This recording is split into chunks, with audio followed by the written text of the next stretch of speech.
wabarakatuh. Selamat siang, salam sehat, salam sejahtera, salam anti diskriminasi untuk kita semua. Terima kasih banyak kepada Bapak dan Ibu yang sudah hadir di The Indonesian Institute Center for Public Policy Research. Mungkin bisa dibantu untuk mengisi di bagian kursi yang agak di depan sedikit biar tidak terlalu kosong di depan. Saya Dinda Triangka Mukhtar, Direktur Eksekutif di Indonesian Institute, mengucapkan selamat datang kepada teman-teman yang sudah hadir, dan juga saya ingin mengucapkan terima kasih banyak kepada para narasumber yang sudah bersedia berbagi dengan kami di sini. Ada Mbak Yolanda dari CWI, ada Mbak Iza dari SPD, nanti perkenalan lebih lanjutnya dari Intan selaku peneliti bidang hukum di Indonesia Institute. Sebagai informasi, diskusi ini adalah diskusi tematik ketiga yang merupakan bagian dari kerja bersama di Indonesia Institute bersama dengan Koalisi Masyarakat Sipil untuk kampanye pemilu yang informatif dan edukatif. Tentu saja kami berharap akan ada lagi kegiatan-kegiatan selanjutnya baik yang diadakan oleh PI maupun dari teman-teman mitra koalisi yang secara bersama-sama konsisten melakukan kerja-kerja untuk demokrasi dan pemilu yang lebih relevan dan kontekstual juga inklusif. The Indonesian Forum sendiri merupakan salah satu dari kegiatan TII yang kami rutin laksanakan setiap bulannya, dan mungkin ini agak berbeda karena ini adalah kerja-kerja bersama, jadi agak banyak, ada 2 kali dalam bulan ini, dan sebelumnya juga kita melakukan series diskusi termasuk pernyataan sikap yang kami harap Bapak dan Ibu juga bisa ikut berpartisipasi dengan menandatangani dan menyebarluaskan petisi tersebut. Selain itu, selain diskusi di Indonesian Forum, kami juga melakukan beberapa kegiatan publikasi yang rutin kami lakukan. Selain berupa editorial atau wacana setiap minggunya, kami juga ada publikasi bulanan berbahasa Inggris dan bahasa Indonesia. Selamat datang Bang Yosa. Dan kami juga ada policy assessment, kajian tengah tahun yang kami rutin lakukan. Selain saat ini kami tengah melakukan kajian tahunan Indonesia Report tahun 2023. Teman-teman bisa lihat semuanya, bisa diakses dengan cuma-cuma, dan semoga bisa dimanfaatkan apapun afiliasi kita, ada di theindonesianinstitute.com. Selain itu, kami juga punya diskusi lainnya yang sifatnya daring, yaitu policy talks dan inisiatif. Kayak kemarin kami baru ada policy talks berbicara dengan Wakil Ketua Umum 2 dari IDI, membicarakan mengenai undang-undang kesehatan. Banyak isu menarik soal kebijakan publik yang di Indonesia Institute konsisten untuk angkat gitu, karena kami pikir ini adalah isu yang bukan hanya dimiliki oleh elit tapi oleh kita semua, termasuk apa yang akan kita bahas hari ini, yaitu untuk mendorong pemilu yang inklusif. Saya tidak akan berpanjang-panjang, yang jelas kalau Bapak dan Ibu sudah mengisi dengan lengkap data email dan kontaknya, untuk informasi mengenai rangkuman acara ini akan kami kirimkan melalui email tersebut, atau silakan bisa dicek langsung di portal kami atau follow kami di media sosial di Indonesia Institute. Selamat berdiskusi, semoga bermanfaat, dan saya serahkan ke Intan selaku moderator dari diskusi pada siang hari ini. Terima kasih. Wassalamualaikum warahmatullahi wabarakatuh. Waalaikumsalam. Terima kasih banyak Mbak Dinda. Selamat sore teman-teman peserta semuanya. Assalamualaikum warahmatullahi wabarakatuh. Shalom, Om Swastiastu Budaya. Perkenalkan, nama saya Intan, peneliti hukum dari Indonesian Institute. Selamat datang di acara TIF ke-99 dengan judul mendorong kampanye inklusif tanpa ujaran kebencian dan hoaks. Pada hari ini kita kedatangan 3 pembicara yang akan menjadi narasumber kita, yaitu ada Mbak Yolanda Panjaitan atau akrab dipanggil dengan Mbak Yola, manajer pengetahuan dari Cakrawikara Indonesia atau CWI. Beliau memiliki latar belakang ilmu politik dan sudah memiliki pengalaman lebih dari 20 tahun ya Mbak ya, dalam kegiatan riset, advokasi, dan implementasi program di bidang kelembagaan partai politik, politik elektoral pemiluan, representasi dan kepemimpinan perempuan dalam politik, demokrasi dan demokratisasi, serta partisipasi politik. Selamat datang Mbak. Selanjutnya ada Mbak Akidatul Izzajain atau akrab dipanggil dengan Mbak Iza, peneliti dari Sindikasi Pemilu dan Demokrasi atau SPD. SPD ini merupakan pusat kerja kolaboratif multi pihak dalam mempromosikan penguatan demokrasi dan reformasi kepemiluan yang berdiri sejak tahun 2016, betul ya Mbak? Dan konsisten mengkaji isu-isu pemilu dan demokrasi di Indonesia. Selamat sore Mbak. Dan selanjutnya ada Bang Yosa Nainggolan atau akrab panggil Bang Yosa, betul ya Bang? Oke. Direktur dari Agama Institut yang fokus pada minoritas dan kelompok termarginalkan. Beliau juga sudah memiliki pengalaman lebih dari 15 tahun di bidang HAM dan kelompok marginal. Selamat sore Bang Yosa. Baik, karena kita sudah berkenalan dengan narasumber pada hari ini, saya akan memperkenalkan isu yang menjadi perbincangan kita hari ini. Seperti yang kita tahu, di zaman sekarang semuanya sudah pakai sosial media dan itu mudah sekali untuk kita menyebarkan informasi. Nah, namun efek negatifnya adalah penyebaran informasi negatif juga semakin lebih mudah. Dan berdasarkan Masyarakat Anti Fitnah Indonesia atau MAFINDO, menjelang pemilu 2024, peredaran hoaks meningkat tajam, bahkan mencapai 6 kali lipat dari biasanya. Catatan MAFINDO juga menunjukkan bahwa hoaks bertema politik mendominasi hoaks yang tersebar menjelang pemilu 2019 juga. Maka dari itu, dalam diskusi ini kita akan berusaha untuk menjawab beberapa pertanyaan bersama ya. Bagaimana praktik sosialisasi dan kampanye yang dilakukan peserta pemilu selama ini? Seperti apa ujaran kebencian dan hoaks marak pada masa kampanye pemilu serta bahayanya itu seperti apa? Apa tantangan dan kendala dalam penegakan hukum terhadap ujaran kebencian dan hoaks? Bagaimana mendorong inklusivitas kampanye pada pemilu 2024 mendatang? Dan apa rekomendasi yang diberikan agar penyelenggara dan peserta pemilu dapat mendorong pelaksanaan kampanye yang inklusif, informatif, dan edukatif di pemilu 2024? Oke, mari kita mulai saja ya. Diskusi akan dilakukan dengan pemaparan oleh masing-masing narasumber selama 15 sampai 20 menit. Yang nantinya di 5 menit lain akan saya ingatkan ya Bang dan Mbak, dan dilanjutkan dengan sesi tanya jawab bersama. Baik, bisa dimulai duluan oleh Mbak Yola ya. Mohon bantuannya untuk menampilkan materi dari Mbak Yola. Terima kasih.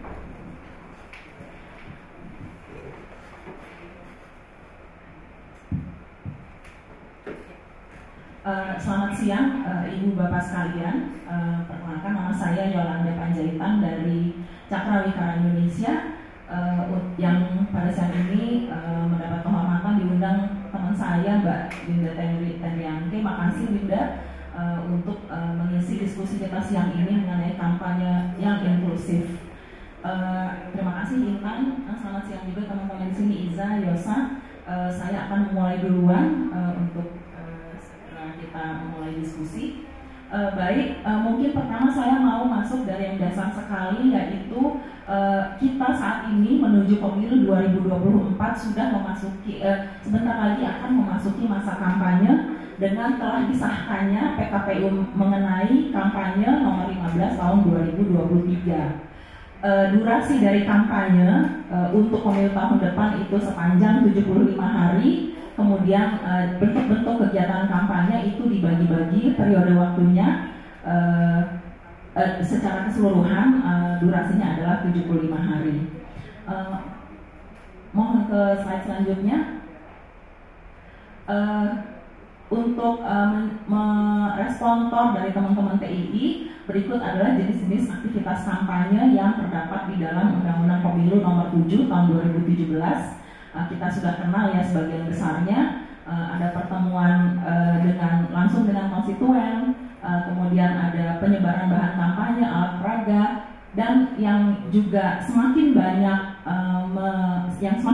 dilakukan atau digunakan adalah kampanye melalui media sosial, karena telah berkembang pesatnya teknologi informasi dan teknologi yang memungkinkan caleg dan partai itu berinteraksi dengan calon pemilih atau pemilih potensial atau kelompok-kelompok pemilih yang disasar menjadi kantong suara. Dengan penggunaan media sosial juga semakin meluas, semakin banyak anggota masyarakat yang menggunakannya, maka ini merupakan salah satu medium ya, media sosial yang sangat banyak digunakan, dan memang penyebaran informasi dan berita melalui media sosial ini memang beredar sangat cepat. Kemudian kita lanjutkan saja untuk masuk kepada pemilu dengan kampanye yang inklusif yang dipermasalahkan oleh teman-teman TI dan juga kita koalisi untuk pemilu, kampanye pemilu yang edukatif dan informatif adalah tersebar luasnya hoax, misinformasi dan ujaran kebencian selama kampanye pemilu. Jadi memang salah satu masalah yang kita hadapi saat ini adalah salah satunya juga dengan begitu cepatnya berita dan informasi bisa tersebar melalui media sosial adalah menyebarnya hoax, misinformasi dan ujaran kebencian. Nah, ini memang menjadi masalah yang cukup besar ya untuk kita ya di Indonesia. Itu yang bisa kita rasakan sejak pemilu 2014, kemudian juga pilkada 2017, terakhir pemilu 2019, yang di pemilu-pemilu ini begitu menyebar luasnya misinformasi, hoax dan ujaran kebencian. Dan di antara masa-masa pemilu ini juga terjadi hal-hal tersebut, misalnya di dalam kampanye pilkada. Di sini saya tampilkan saja beberapa contohnya. Yang terakhir, yang di bawah itu ada salah satu wali kota di Indonesia yang menyatakan kotanya itu anti LGBT. Ini disampaikan di awal tahun ini, setahun menjelang pemilu 2024. Jadi kita bisa lihat ya kaitannya, bagaimana semakin mendekati tahun pemilu maka semakin menyebar juga ungkapan-ungkapan seperti ini dari para politisi, baik yang menjabat maupun yang akan menjadi calon. Nah, ini memang kalau yang dituliskan oleh teman-teman TII di dalam TOR itu apa sih bahayanya? Kita lihat di sini memang ujaran kebencian, ini ujaran kebenciannya itu memang menyasar kelompok-kelompok masyarakat yang secara sistematis selama ini memang terpinggirkan, dipinggirkan, dimarginalisasi. Jadi ungkapan kebencian seperti ini memang semakin menyudutkan, semakin menguatkan diskriminasi, semakin menguatkan pandangan yang menyudutkan dan bahkan mendiskreditkan kelompok-kelompok minoritas, dalam hal ini teman-teman LGBTIQ+ ya. Dan yang menjadi bahayanya adalah karena diskriminasi dan pandangan stigma ini sudah begitu kuat melekat pada mereka di tengah publik. Dengan adanya ungkapan seperti ini dari pejabat publik, maka ini bisa makin menguatkan dan bisa mendorong konflik atau bahkan kekerasan secara fisik lebih lanjut. Dan hal ini memang sudah terjadi ya terhadap teman-teman LGBTIQ+ gitu. Jadi sudah terjadi pengusiran, sudah terjadi pemukulan, penelanjangan dan seterusnya terhadap mereka. Dan ini sangat membahayakan ya karena sudah melanggar hak sipil mereka sebagai warga negara. Kemudian selanjutnya kita lihat juga yang masih di slide yang ini, Mbak, maaf, yang clipping, maaf. Kemudian juga yang terjadi pada teman-teman kita, kepada saudara-saudara kita, kelompok Syiah di Sampang yang memang sejak tahun 2000-an awal itu ya sudah terjadi pengusiran terhadap mereka, yang kemudian pada saat pilkada di tahun 2010-an awal itu masa-masa pilkada, ada calon kepala daerah yang juga mengungkapkan ujaran kebencian terhadap mereka, yang hal ini semakin menguatkan posisi marginal dari mereka. Kemudian juga terjadi kekerasan fisik dan seterusnya. Dengan demikian jelas bahwa ujaran kebencian itu bisa membawa bahaya secara real terhadap kelompok-kelompok minoritas di masyarakat. Kita boleh ke slide selanjutnya. Nah ini ilustrasi aja berbagai kegiatan lain dan dalam kampanye yang sebenarnya bisa dilakukan dan diatur di dalam PKPU, peraturan KPU. Dengan demikian mereka legal dan bahkan bisa mendekatkan calon dengan pemilih gitu ya. Poin saya begini, penggunaan media sosial iya sangat mungkin dianggap efektif di dalam menyebarkan pesan kampanye dari calon atau partai, tetapi sebenarnya banyak bentuk kegiatan atau aktivitas kampanye lain yang bisa dilakukan yang bahkan bisa secara efektif mendekatkan calon dengan konstituen atau calon pemilihnya. Demikian, kira-kira bisa ke slide selanjutnya. Sebenarnya kegiatan kampanye sendiri satu proses yang sangat penting ya. Iya, dia dilakukan menjelang kampanye, tapi sebenarnya makna yang ada di dalam kegiatan kampanye itu sendiri sangat dalam karena dia momentum yang bisa mempertemukan calon dengan pemilih, dengan konstituen. Di sini juga lah bisa terjadi dialog, bisa terjadi tukar pendapat, bisa terjadi saling memberi informasi ya. Dari pemilih bisa menginformasikan kepada calon atau partai apa yang menjadi kepentingan dan aspirasi mereka. Karena ini sebenarnya kan esensi dari calon itu maju di dalam pemilu supaya pada saat nanti terpilih bisa membawa kepentingan publik, dan hal ini yang sayangnya memang selama ini justru terabaikan atau tidak dilakukan gitu ya.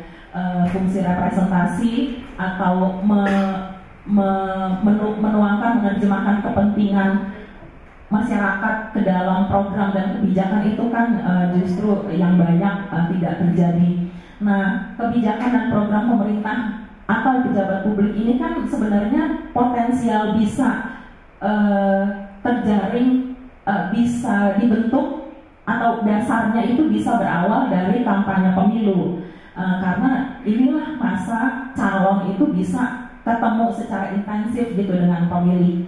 Nah, namun demikian di dalam konteks penyebaran misinformasi, hoax dan ujaran kebencian, sayangnya bukan itu yang menjadi fokus dari calon gitu ya. Penggunaan sudah adanya pandangan yang menyudutkan atau stigma terhadap kelompok minoritas tertentu justru dimanfaatkan dalam bentuk hoax dan ujaran kebencian untuk mencoba mencari simpati atau suara dari pemilih.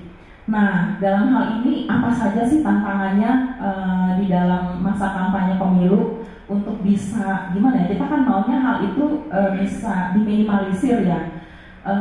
Namun kita bisa identifikasi beberapa tantangan. Misalnya yang saya lihat, pertama, sejauh mana sih sebenarnya kapasitas penyelenggara pemilu baik KPU terutama Bawaslu di dalam menerjemahkan ketentuan di dalam Undang-Undang Pemilu Nomor 27 2017 mengenai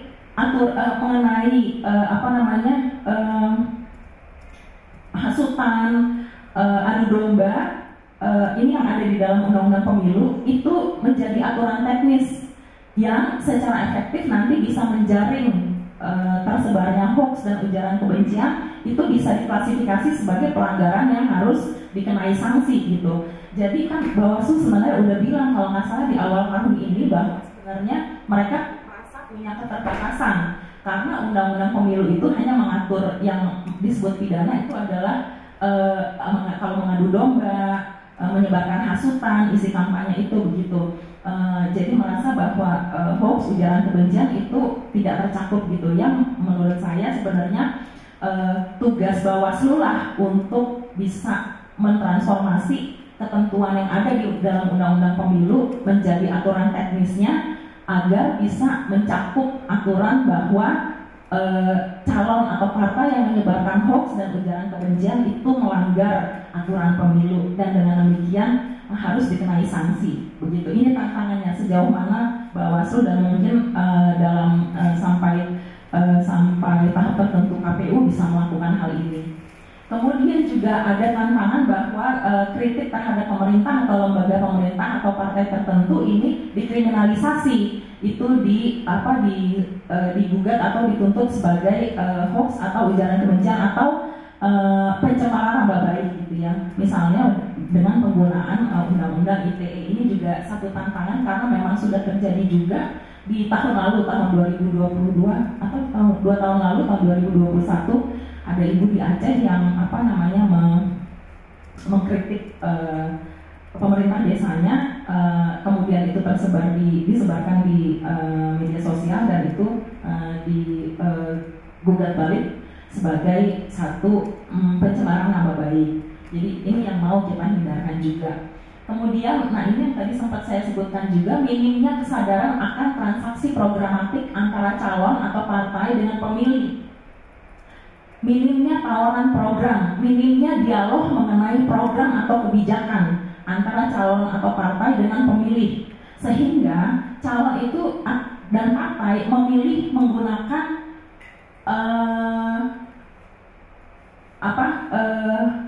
wacana mengenai identitas minoritas sebagai isi kampanye pemilu gitu, sebagai pesan yang mau disampaikan yang ini menyudutkan atau mendiskriminasikan kelompok-kelompok minoritas.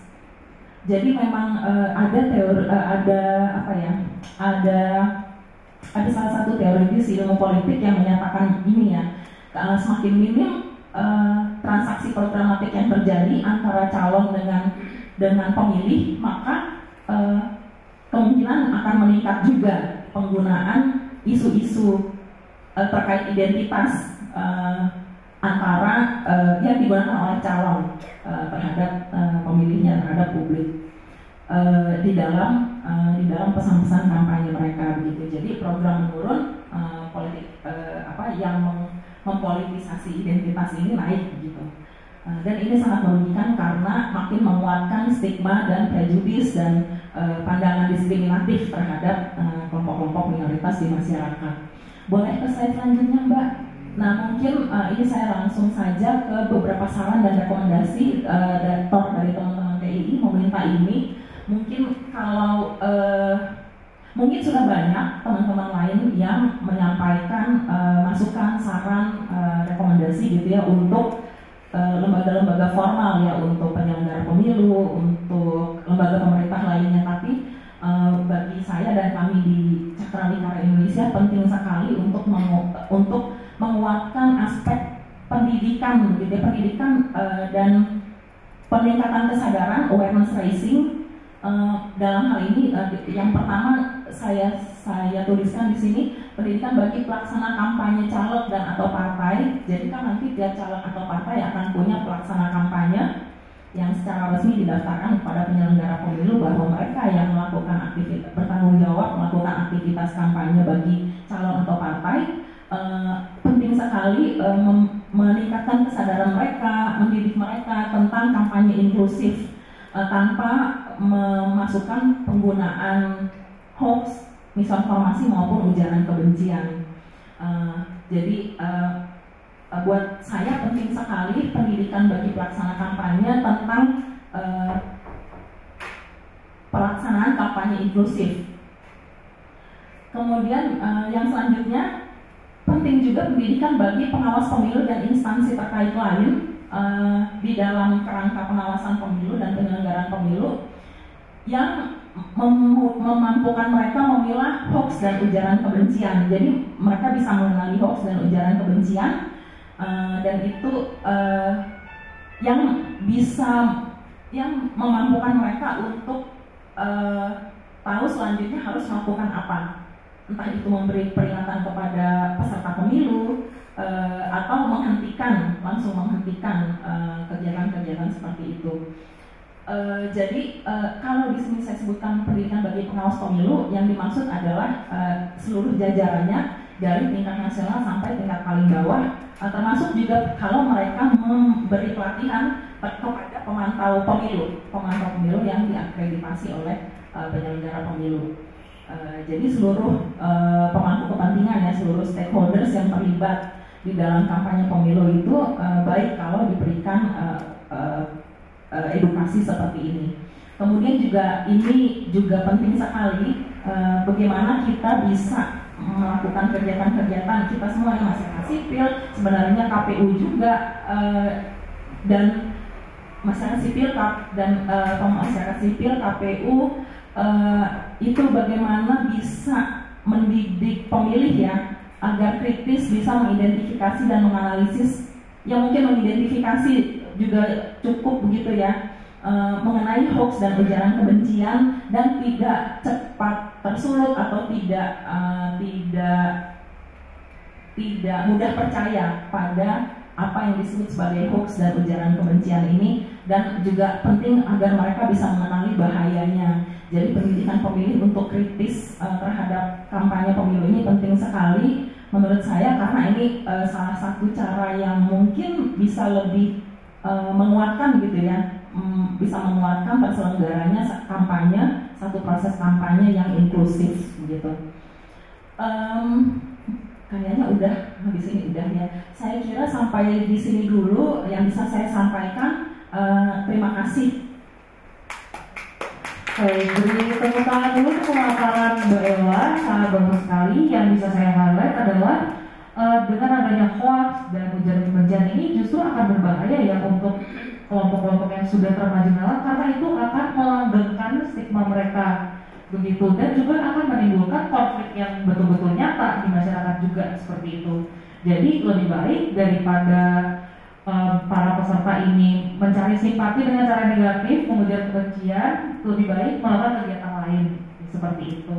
Baik, terima kasih banyak Mbak Yola. Oke, selanjutnya akan dilanjutkan dengan paparan dari Mbak Iza. Silakan Mbak Iza.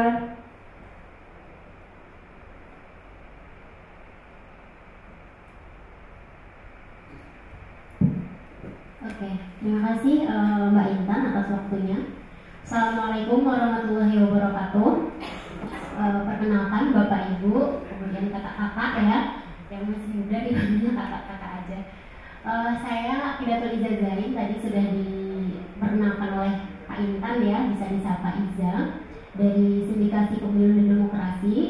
Jadi SPD ini adalah salah satu lembaga gitu ya yang kita memang punya concern isu di kepemiluan, kemudian juga di isu-isu demokrasi. Nah, terima kasih juga kepada Mbak DRT juga sudah mengundang kami gitu ya dari SPD untuk berbagi informasi atau sharing gitu ya mengenai isu-isu kampanye. Khususnya kita ingin mendorong kampanye inklusif tanpa ujaran kebencian dan hoax. Mbak Yolanda, Mas Yosa ya, selamat siang. Mungkin saya akan langsung memulai gitu ya untuk pemaparan materi. Tadi Mbak Yolanda sudah menjelaskan panjang lebar gitu ya, dan mungkin di presentasi saya ini sedikit banyak juga tadi sudah disampaikan oleh Mbak Yola. Tapi nggak apa-apa, saya akan ulas kembali gitu ya, mungkin nanti ada poin-poin yang bisa ditambahkan. Nah, jadi memang kampanye ini adalah kegiatan gitu ya, di mana pada pemilu ini ada satu tahapan di kampanye itu, di mana nanti pemilih gitu ya dapat bertemu dengan caleg kalau ini pemilih legislatif.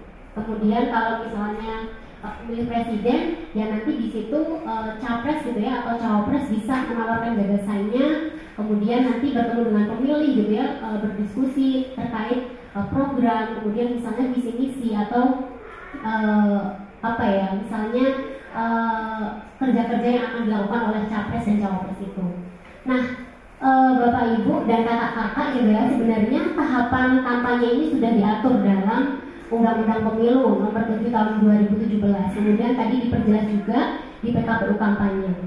Nah, tetapi yang saat ini kita kadang cenderung lupa gitu ya, bahwa sebenarnya kampanye ini juga bagian dari pendidikan politik yang ini harus diberikan gitu ya, misalnya dari partai sebagai peserta pemilu, atau misalnya dari caleg gitu ya, kemudian atau misalnya calon presiden dan wakil presiden. Nah, inilah yang akhirnya ketika kita lupa kampanye ini bagian dari pendidikan politik, akhirnya kampanye tadi itu diwarnai oleh misalnya ujaran kebencian gitu ya, atau misalnya hoax. Kemudian kalau di isu-isu lain misalnya ada identitas gitu ya. Nah, ini yang akhirnya kita harus kembali fokus nih gitu, bahwa kampanye ini sebenarnya adalah bagian dari pendidikan politik, di mana ketika kampanye ini adalah bagian dari pendidikan politik, bahwa muatan-muatan gitu ya yang dimasukkan dalam kampanye ini harus mencerminkan bagian dari pendidikan politik itu sendiri. Nah, nanti mungkin akan saya jelaskan di slide selanjutnya. Nah, kemudian ini jenis-jenis kampanye pemilu gitu ya. Tadi Mbak Nurul juga sudah menampilkan di slide-nya bahwa ada beberapa macam kegiatan yang bisa dilakukan gitu ya untuk kampanye, misalnya pertemuan terbatas gitu ya antara partai atau misalnya kandidat atau caleg dengan beberapa konstituen, kemudian ada tetap muka dan sebagainya. Nah, salah satu yang kita ingin angkat di sini adalah di media sosial gitu. Mic-nya agak ini. Di media sosial. Jadi di media sosial itu kita sebenarnya sebagai pemilih itu lebih enak. Kalau misalkan kita kembali ke zaman 2009 mungkin ya, di mana di situ media sosial belum marak seperti sekarang. Kita itu kalau mau tahu siapa caleg kita gitu ya di dapil itu kita harus effort gitu.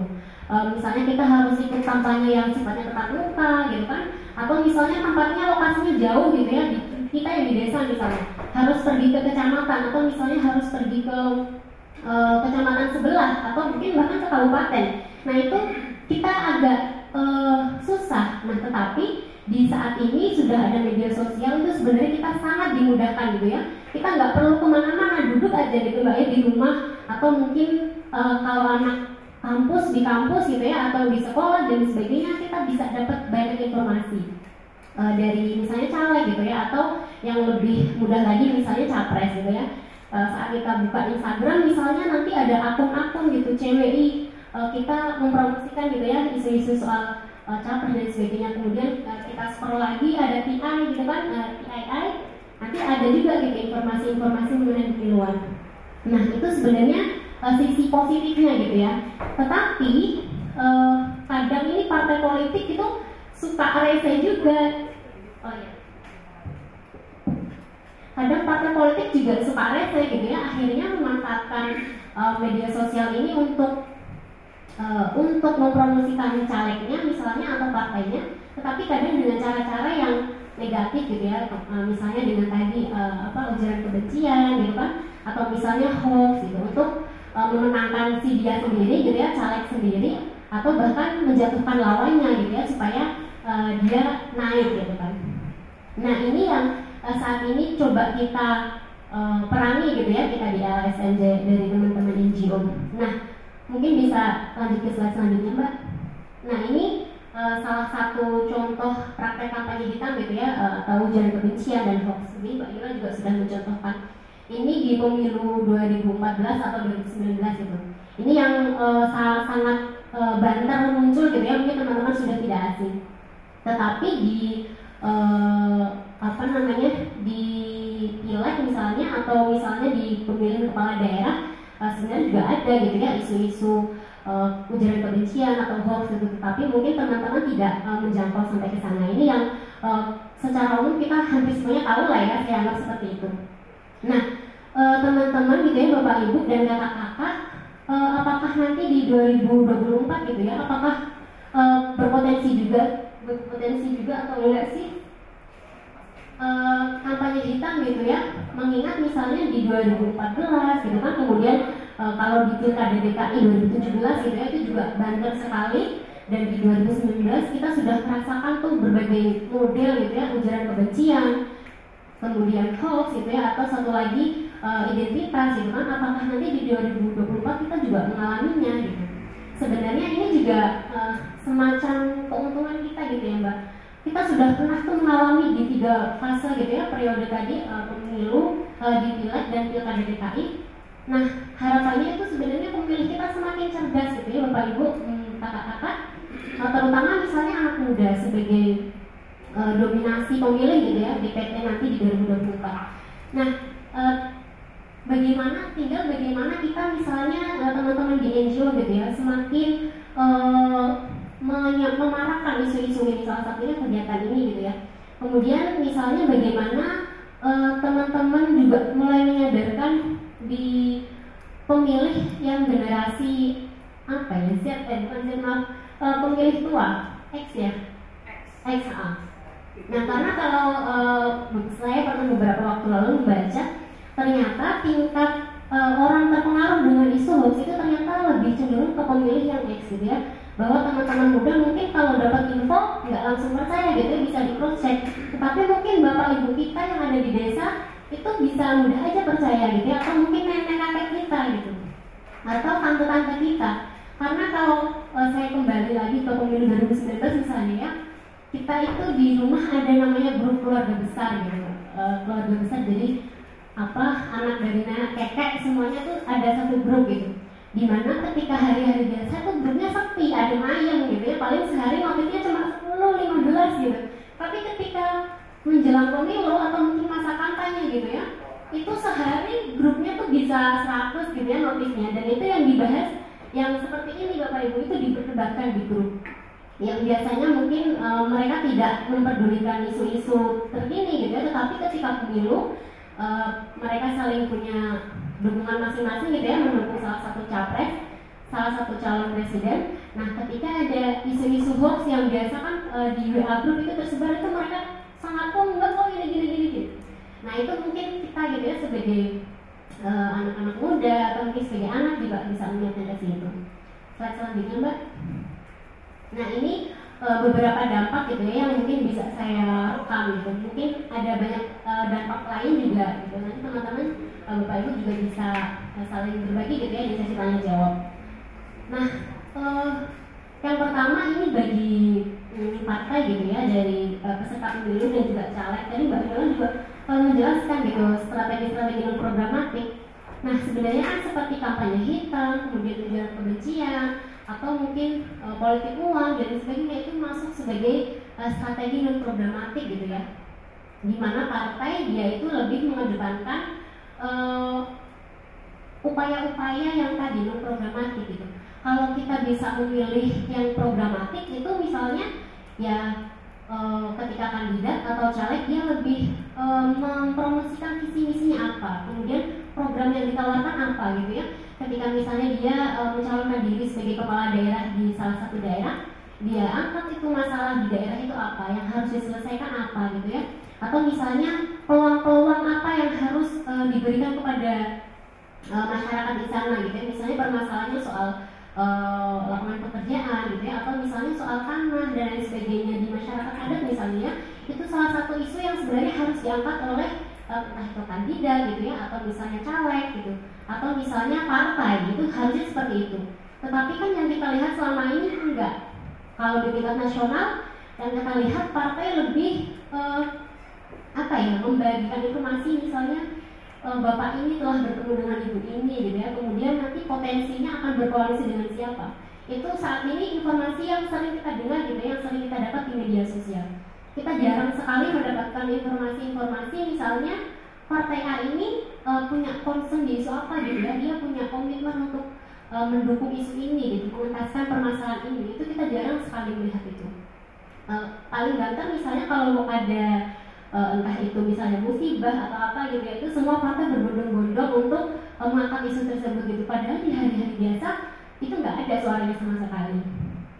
Kemudian yang kedua, ujaran kebencian atau hoax ini dapat merusak kemampuan publik dalam menentukan pilihannya secara jernih. Jadi misalnya teman-teman gitu ya sebagai pemilih, saat ini kita belum punya pandangan gitu ya akan memilih calon A, B atau C gitu. Tetapi ketika hoax itu muncul, ujaran kebencian itu muncul yang ternyata sebenarnya itu tidak benar gitu ya informasinya. Kita tuh seolah-olah kayak digiring gitu ya Mbak ya, untuk jangan percaya sama calon A gitu ya, ini buruk, tidak baik dan sebagainya.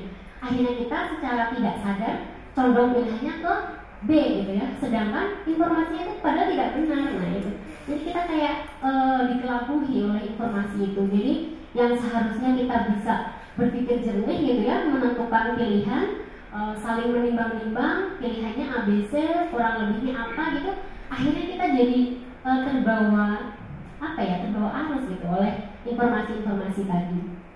Kemudian tadi ya pemilih juga mengabaikan pendiriannya dan pilihannya yang rasional. Nah, yang keempat adalah menciderai kualitas partisipasi masyarakat.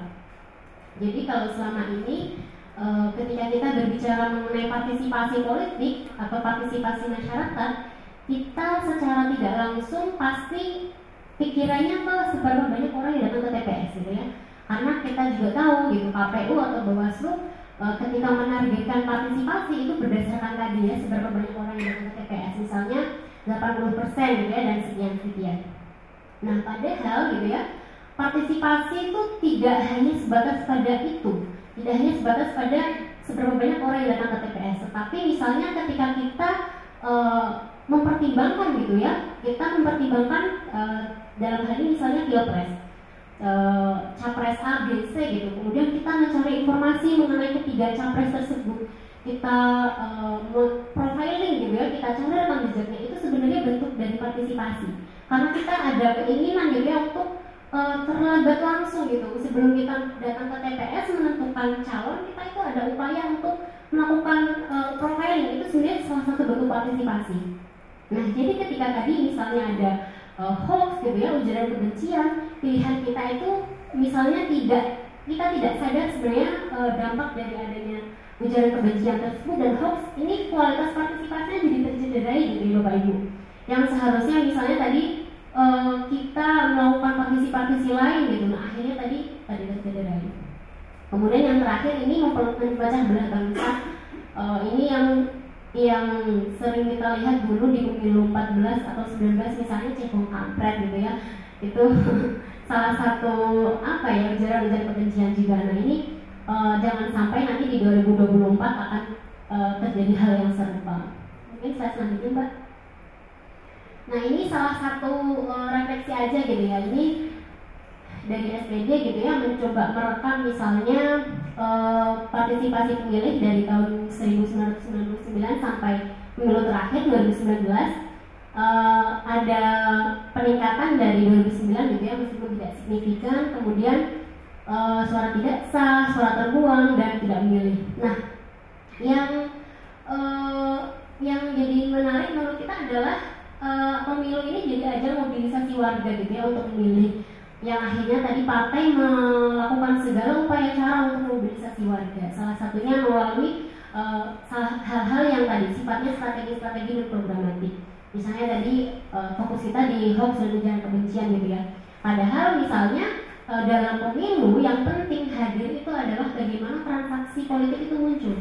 Transaksi politik di sini bukan politik uang dan sebagainya gitu ya, tapi transaksi programatik, transaksi program. Misalnya ketika si salah satu kandidat di pilkada misalnya, kandidat ini maju, dia harus berani menawarkan programnya gitu ya, bukan hanya semata visi misi yang sifatnya formalitas gitu ya, karena kalau kita lihat sekarang kan misalnya harus menyerahkan visi misi ke KPU gitu. Tetapi visi misi ini kan sifatnya formal ya, kalau kita jajarkan setiap kandidat atau misalkan setiap caleg dan capres itu kurang lebih sama gitu ya. Tetapi substansinya apa? Itu yang saat ini hampir nihil di apa namanya pilpres atau pileg kita. Nah itu yang sebenarnya harus mulai kita hadirkan lagi gitu ya. Bagaimana misalnya mengatasi permasalahan polusi lah misalnya gitu di Jakarta. Itu apa sih langkah-langkah programnya, apa yang jelas gitu, bukan hanya misalnya bla bla bla yang sifatnya naratif gitu ya, tetapi harus ada langkah-langkah konkretnya apa gitu, kebijakannya apa yang akan diambil. Kemudian selanjutnya Mbak, slide selanjutnya. Nah ini jumlah pemilih muda kita di 2024 gitu ya. KPU sudah menetapkan DPT-nya, meskipun nanti akan ada bertambah gitu ya di daftar tambahan dan sebagainya, tapi ini sebagai apa ya? Ini sebagai gambaran kita lah, nanti di 2024 itu pemilih kita itu didominasi oleh anak muda yang terbagi ke dalam dua kelompok gitu ya, generasi milenial dan generasi Z. Kalau saya masuk di generasi milenial akhir, jadi 1996.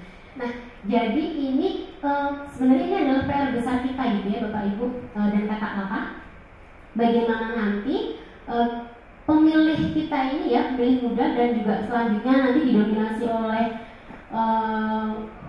pre-boomer, baby boomer dan Gen Z dan Gen X. Nah, ini bagaimana sih strategi-strategi yang harus dilakukan oleh penyelenggara gitu ya dalam mempersiapkan pemilih yang cerdas, yang memiliki kapasitas untuk memetakan gitu ya. Misalnya ketika ada isu-isu yang ternyata ini hoax, nah itu mereka harus tahu ini hoax gitu. Ini, kemudian selanjutnya Mbak. Nah, ini untuk kegiatan-kegiatan gitu ya, ada olahraga, musik, nonton film dan lain sebagainya gitu ya, sampai membahas isu sosial dan politik. Ternyata gitu ya, kalau kita, ini data dari CSIS tahun 2017, tapi saya rasa masih relevan gitu ya untuk saat ini. Ternyata kalau kita tanya anak muda, kegiatan apa sih yang menurut mereka itu menyenangkan gitu? Ternyata bukan membaca, ternyata bukan menulis gitu ya, bukan membahas isu sosial politik, tetapi olahraga. Sekarang kan ada banyak macam tuh ya olahraga ya, ada yang ponskit, ada yang lari dan sebagainya gitu. Ketika kita olahraga, waktu kita saklek gitu kan, terus kita juga foto-foto dan sebagainya, meskipun itu tapi kita juga sehat gitu kan. Nah, ternyata isu olahraga tuh atau ternyata kegiatan olahraga yang sangat menarik gitu ya bagi anak muda gitu. Nah, dan ternyata isu-isu sosial atau membahas soal politik itu menempati urutan yang hampir bawah lah ya, hampir bawah sekali. Nah, bagaimana PR kita gitu ya, salah satunya kalau kita sebagai NGO memasuki area-area ini gitu ya untuk anak muda tadi sebagai dia pemilih mayoritas di pemilu nanti. Misalnya bagaimana kita meneliti isu-isu sosial, isu-isu politik, isu-isu ini ke dalam kegiatan-kegiatan yang menarik anak muda tadi, misalnya olahraga, musik dan sebagainya gitu ya. Ini PR juga bagi penyelenggara gitu, karena penyelenggara ini salah satu KPU Bawaslu ya, dia adalah instansi yang memiliki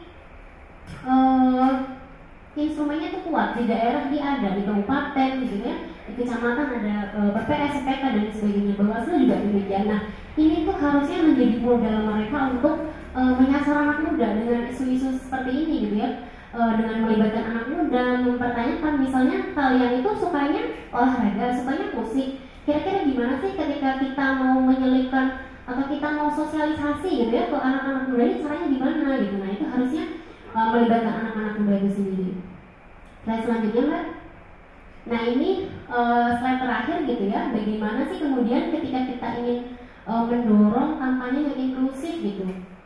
Yang pertama adalah memilih pendidikan pemilih berkelanjutan. Jadi kalau saat ini gitu ya, saya mengamati di KPU atau Bawaslu, KPU misalnya, saat ini KPU ketika melakukan kegiatan, salah satunya contohnya sosialisasi ya Mbak ya, itu dia masih terfokus pada misalnya memberikan info kapan pemilu dilakukan kan? Kemudian tanggal 14 Februari seperti itu.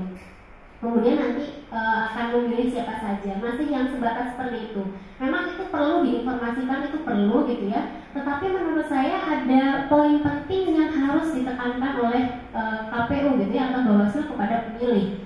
Misalnya pemilih pendidikan pemilih berkelanjutan. Apa saja gitu informasi-informasi lain yang harus disampaikan gitu, selain tadi yang sifatnya normatif gitu ya. Dan kita juga semua melakukan itu, sosialisasi itu. Tapi KPU, Bawaslu sebagai penyelenggara sebenarnya punya PR penting gitu ya. Misalnya tadi banyak tuh pemilih yang masih misalnya pemilih dari generasi X gitu ya, dia tuh masih punya potensi besar untuk percaya mengenai hoax dan ujaran kebencian. Nah, bagaimana KPU ini mengatasi hal tersebut gitu ya melalui pendidikan pemilih berkelanjutan. Kemudian misalnya anak muda ini sebagai mayoritas pemilih gitu ya, tetapi ternyata mereka nggak tertarik dengan isu-isu sosial gitu ya. Mereka misalnya tahu kok bisa membedakan hoax, mereka tahu bisa membedakan ini ujaran kebencian, tapi cukup berhenti sampai diri mereka gitu ya. Mereka tidak mau menyebarkan informasi itu kepada kanan kirinya, ke sekitarnya gitu ya, ke orang tuanya dan sekelilingnya. Nah, itu bagaimana misalnya KPU mengakomodasi itu. Kemudian yang kedua, mendorong partai peserta pemilu, kandidat, caleg untuk mengedepankan politik gagasan atau tadi ya strategi-strategi perubahan nanti. Sebenarnya ini juga sudah banyak gitu ya dilakukan oleh teman-teman NGO dan akademisi, tetapi menurut saya penting juga untuk melibatkan KPU, karena KPU di sini dia itu penyelenggara punya aturan gitu ya, yang mau nggak mau aturan itu akan ditaati oleh peserta pemilu mau nggak mau. Nah harusnya menyisipkan gagasan politik atau strategi-strategi programatik ini masuk ke dalam aturan KPU, entah itu misalnya di KPU kampanyenya atau mana gitu. Tapi ini yang mau nggak mau harus dilakukan oleh partai politik, caleg, capres dan lain sebagainya, sehingga harapannya ruang-ruang sosial kita gitu ya dipenuhi dengan gagasan-gagasan, tukar-tukar gagasan. Itu kan sangat seru gitu ya. Misalnya ketika kita buka Twitter, oh ternyata partai ini punya gagasan program ini gitu. Misalnya ketika disandingkan dengan partai-partai lainnya bertentangan nih gitu. Itu kan seru sekali. Tidak apa namanya, tidak kok kita dibawa ke isu-isu yang sifatnya misalnya pribadi gitu ya, atau isu-isu lain yang tidak relevan dengan penyelenggaraan pemilu. Kemudian yang ketiga, mendorong masyarakat sipil untuk meningkatkan kapasitas pemilih, khususnya dalam menyeleksi calon atau kandidat partai. Meskipun ini juga tugas penyelenggara, tetapi saya SPD gitu ya mengajak teman-teman NGO khususnya di kepemiluan yang mungkin saat ini masih fokus di isu pemilu sampai lupa kita tuh punya pemilih muda yang jumlahnya banyak gitu ya, yang harus ditingkatkan kapasitasnya gitu. Misalnya Mas tadi mengenai mendorong anak-anak muda untuk coba fokus gitu ya di dalam hal menyeleksi calon atau kandidat gitu. Tadi misalnya dengan ikut mendorong program Belajar, program programatik. Pas sekali udah selesai dari saya Mbak. Mungkin hanya itu, nanti ketika ada yang ingin didiskusikan kita lanjut ke sesi tanya jawab. Terima kasih. Terima kasih untuk Mbak Iza. Terima kasih Mbak Iza.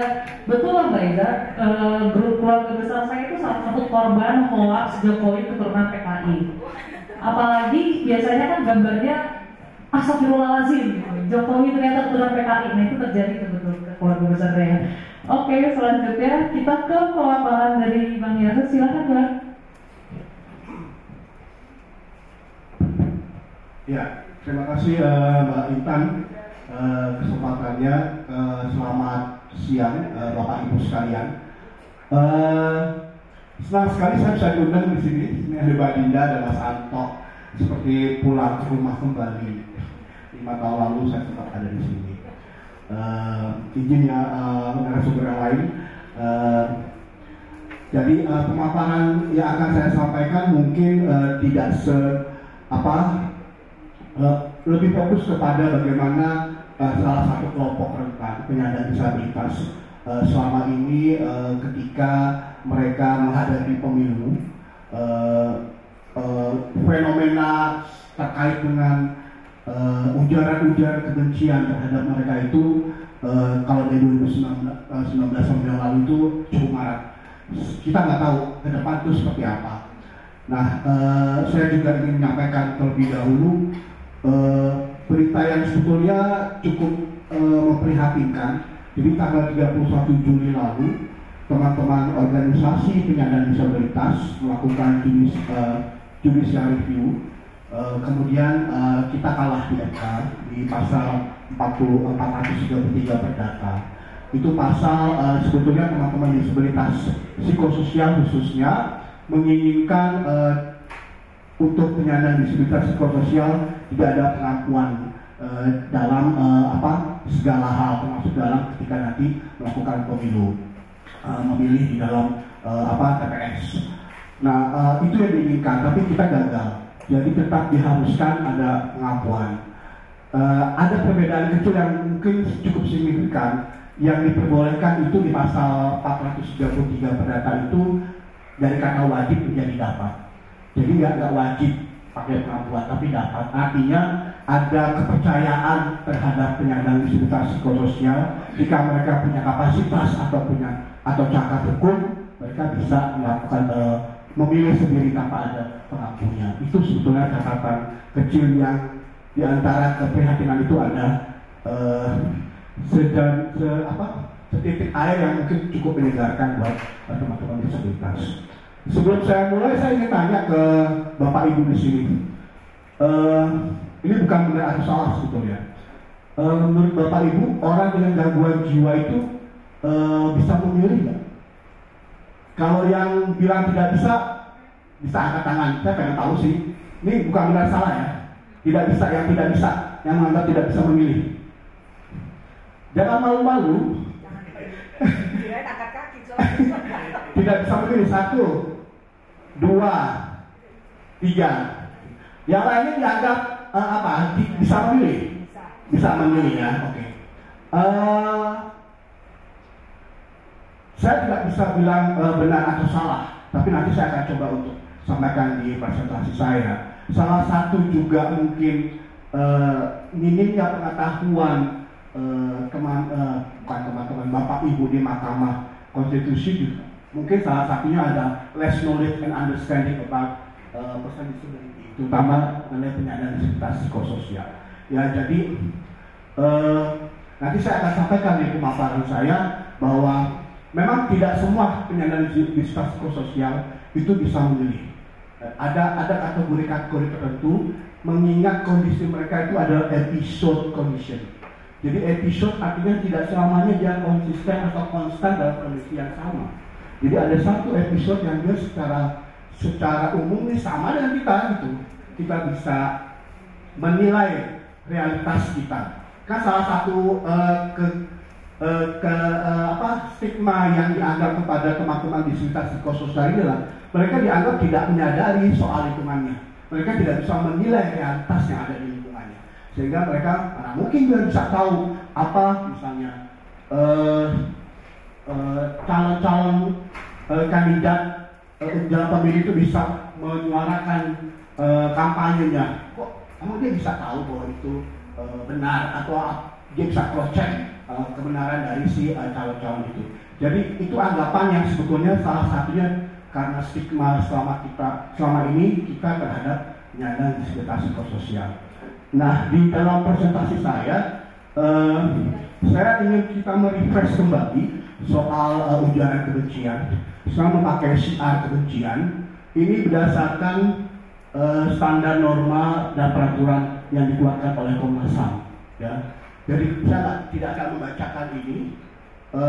Intinya bahwa syiar mungkin sebelumnya di sini bisa terlihat bahwa syiar kebencian itu adalah pernyataan lisan yang menyatakan kebencian dan mendorong kekerasan kepada seseorang atau kelompok berdasarkan kelompok tertentu. Sebetulnya salah satunya adalah disabilitas. Kalau di nomor 2 itu bisa dilihat mencakup komunikasi anonim dan perendahan atau seseorang atau kelompok berdasarkan karakteristik kelompok ras, warna kulit, asal usul, jenis kelamin, disabilitas. Yang membedakan dengan kelompok-kelompok yang lain, ketika teman-teman disabilitas, ini karena saya banyak berkecimpung dengan mereka ya, ketika mereka, misalnya teman-teman disabilitas psikososial, instrumental, ada yang bilang, shifting, gila loh, orang gak waras, itu benar-benar merendahkan martabat mereka. Itu buat mereka itu sangat nilainya itu sangat membuat mereka down gitu. Dan itu membuat mereka kemudian kok kayaknya saya bukan manusia, kok saya nggak dianggap sebagai manusia lain atau warga negara lain dalam konteks pemilu, warga yang punya hak untuk memilih gitu kan. Jadi istilah-istilah yang berkembang di masyarakat itu buah dari stigma yang kita miliki terhadap mereka ya. Orang gila, orang tidak waras, simping, apalagi kalau di daerah ada macam-macam lagi tuh kalau saya temuin kan istilah-istilah ini.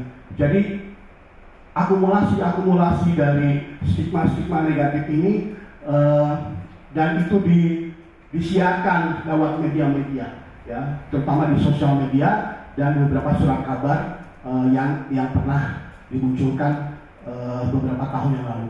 Kalau menjelang pemilu sekarang ini saya lihat belum ada sih ya, belum ada. Nanti saya akan tampilkan 2019. Bisa lanjut. Ini sama saja sebetulnya.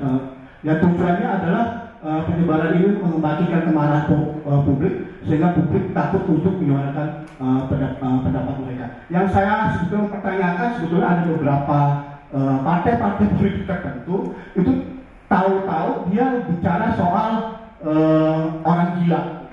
Tahu-tahu dia bicara bahwa ini ada 13 juta orang gila yang mendukung si A. sebetulnya motivasi dia apa gitu? Apakah dia ingin menjatuhkan lawan politik? Tetapi lawan politiknya sebetulnya juga tidak menyampaikan bahwa dia didukung oleh orang dengan gangguan jiwa ini gitu kan. Jadi motif-motif yang disampaikan oleh beberapa pihak dari partai-partai politik itu yang sebetulnya agak perlu analisis konten dari media itu sendiri ya, sebetulnya motivasinya apa gitu. Bisa dilihat berikutnya di slide berikutnya, lanjut, sorry. Nah ini, jadi misalnya ada kampanye partai tertentu singgung distas aliansi kok dijadikan lelucon. Ini ada satu berita di Twitter.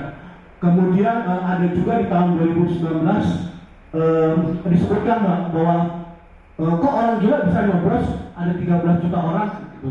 Kemudian ada formula C1-nya. Nah ini dibaca loh oleh teman-teman penyandang disabilitas, dan itu buat mereka itu sekali lagi itu benar-benar menjaga martabat mereka ya, dan itu harusnya bisa di counter ya, teman-teman KPU soal sosialisasi mengenai pemilu yang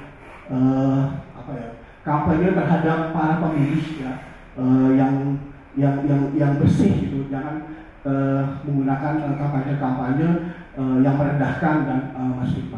Mungkin bisa ke slide yang sebelumnya, saya tadi contohnya. Terus, nah ini saya ingin kembali mereview ya, merefresh kembali yang dimaksud stigma itu adalah ciri negatif yang menempel pada pribadi seseorang karena pengaruh lingkungannya. Dan kalau orang dari kesehatan melihat bahwa ini adalah label sosial yang tujuannya untuk mencemari seseorang atau sekelompok orang dengan pandangan buruk. Nah, ini yang terjadi ya buat teman-teman disabilitas, dan ini tidak pernah selesai. Jadi stigma ini terus saja diproduksi dan dimanfaatkan ketika menjelang pemilu itu oleh orang-orang tertentu yang itu yang tadi saya pertanyakan, motifnya apa sebetulnya itu buat mereka itu.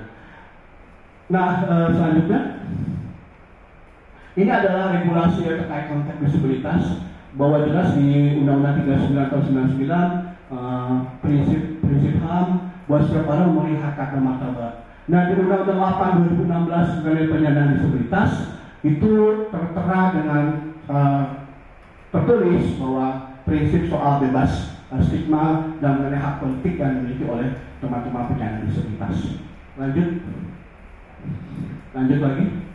Nah, ini sebetulnya salah satu statement dari medis ya. Kalau tadi teman-teman ada yang bilang bahwa penyandang disabilitas psikososial atau orang dengan gangguan jiwa ini istilahnya berbeda sektor sebetulnya. Kalau penyandang disabilitas psikososial itu biasanya oleh teman-teman organisasi disabilitas secara sosial. Kalau orang dengan gangguan jiwa atau orang dengan masalah kejiwaan itu orang di dunia kesehatan menggunakan istilah itu. Saya tidak bisa memaparkan lebih lanjut, tapi itu ada bisa dilihat apa sih perbedaan di antaranya.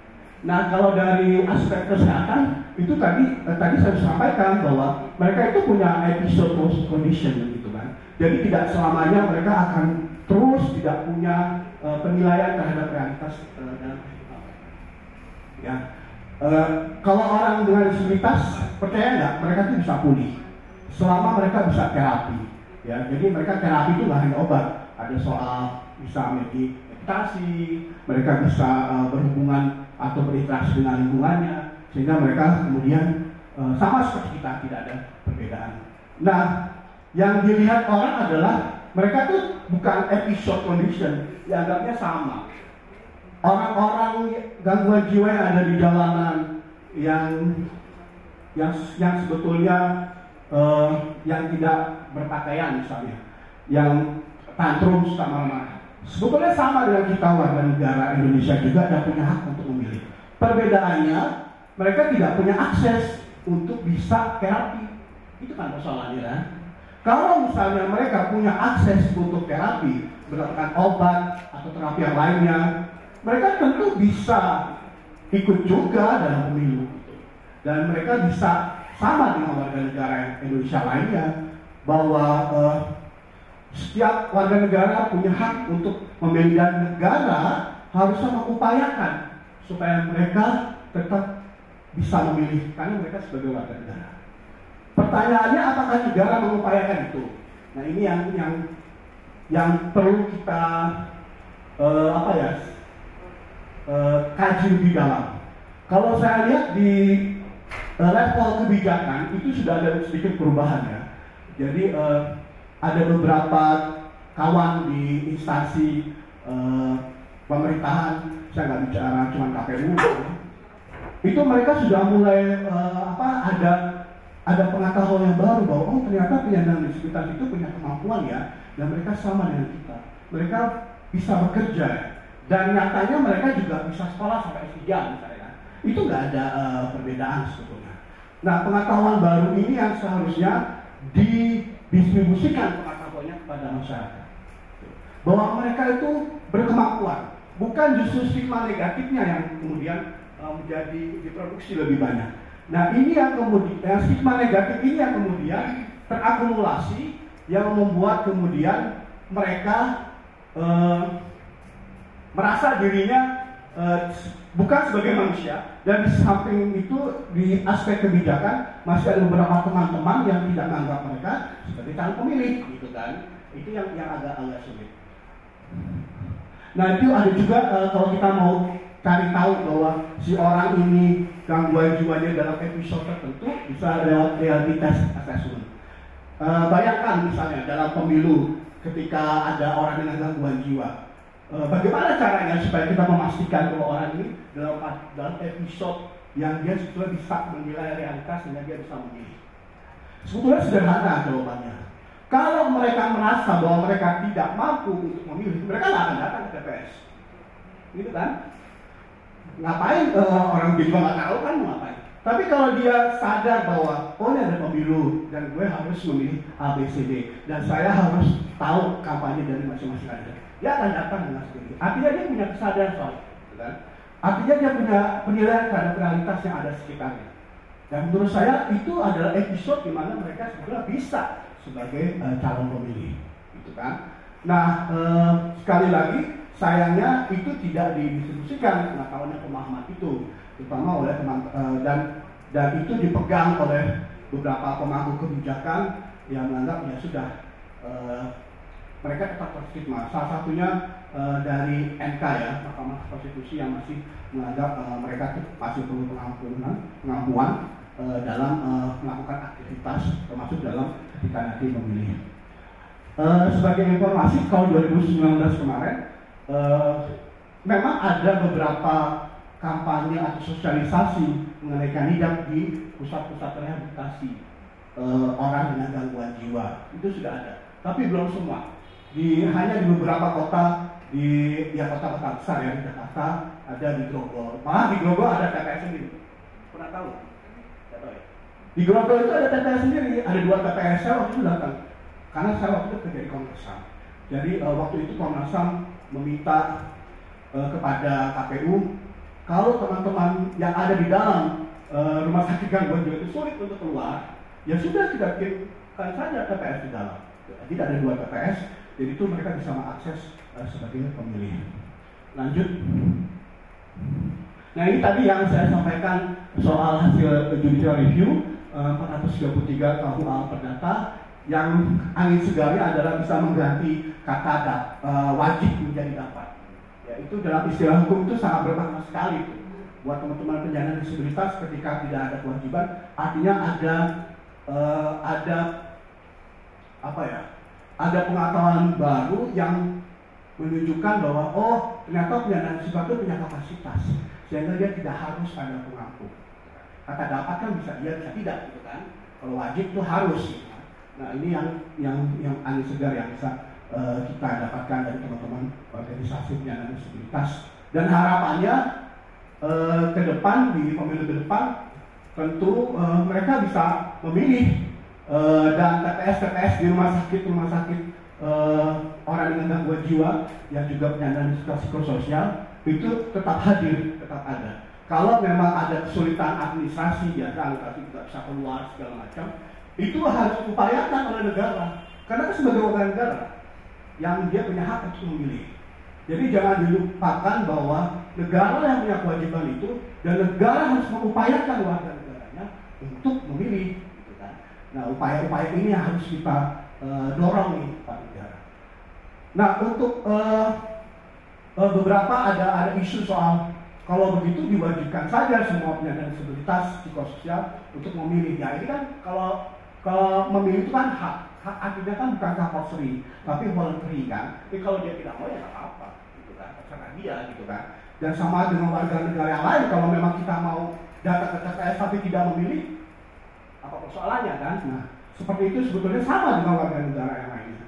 Itu sifatnya voluntary. Lanjut. Ya, mungkin itu saja yang bisa saya sampaikan sebagai trigger diskusi. Mudah-mudahan bisa dapatkan manfaatnya. Saya serahkan kembali ke Mbak Nita. Tepuk tangan dulu untuk kemampuannya. Terima kasih banyak Pak Yosa.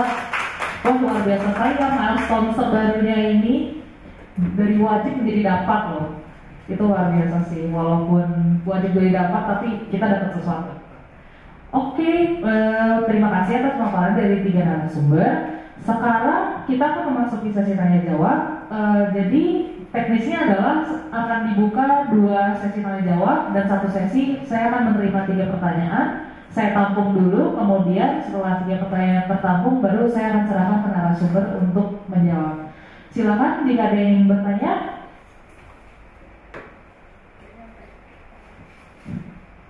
Baik, Assalamualaikum warahmatullahi wabarakatuh.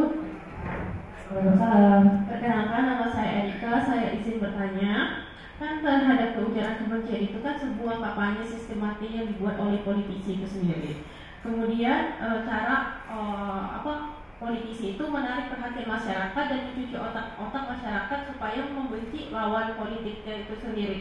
Dan ada beberapa hari yang lalu, beberapa minggu yang lalu, saya mendengar berita ada wacana wakil presiden itu bakal perempuan di tahun 2024 nanti. Dan itu kan bakal menjadi ujaran kebencian lagi kepada perempuan itu sendiri. Dan bagaimana cara mengatasi hal tersebut supaya perempuan bisa duduk di bangku eksekutif dan bisa menjadi pemimpin untuk Indonesia itu sendiri. Terima kasih banyak. Baik, Assalamualaikum warahmatullahi wabarakatuh. Selamat sore. Perkenalkan, saya Info Wirianti, saya dari Merauke.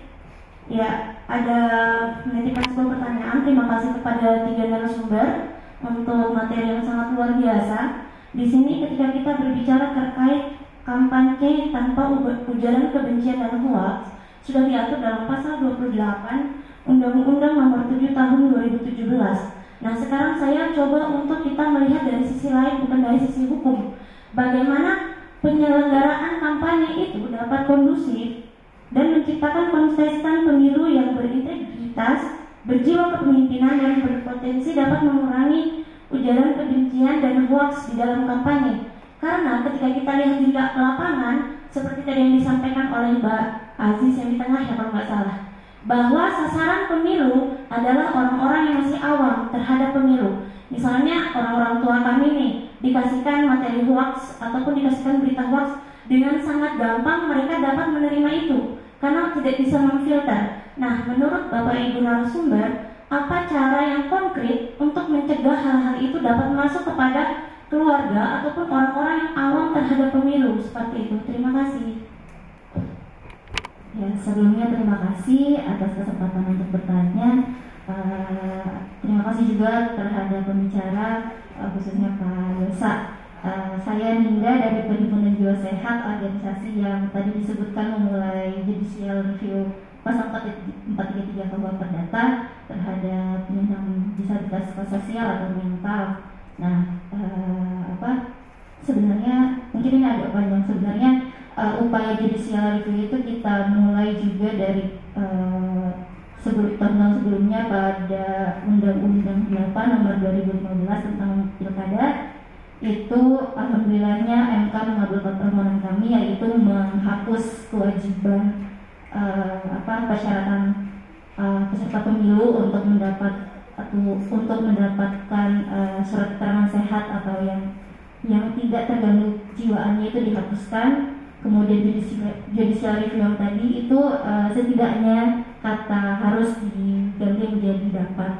Nah, selama tahun-tahun ini dari upaya-upaya kami sadar penyandang disabilitas psikososial itu adalah kelompok marginal yang seringkali disalahpahami. Maka dari itu untuk memperjuangkan hak-hak kami, juga kami berkolaborasi dengan organisasi-organisasi lain, bukan hanya sesama organisasi penyandang disabilitas, tapi juga dengan organisasi yang misalnya kepemiluan dan digital, kemampuan digital dan lain sebagainya. Nah, kebetulan organisasi saya juga tergabung dalam koalisi masyarakat sipil untuk melawan disinformasi pemilu. Itu kami juga berkolaborasi dengan Bawaslu untuk buat MOU kolaborasinya.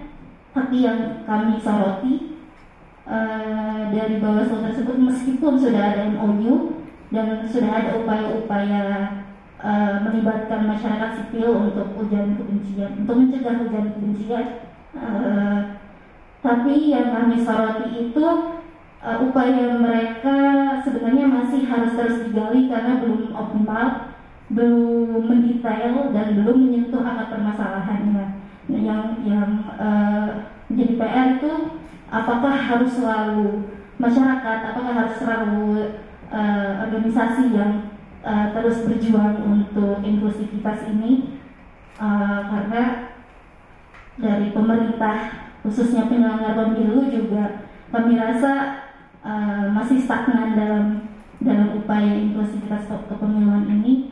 Dan pertanyaan saya, bagaimana kita menanggapi permasalahan ini, ya, terutama pemerintah yang meskipun sudah ada MOU tapi masih bahkan cenderung menghindari untuk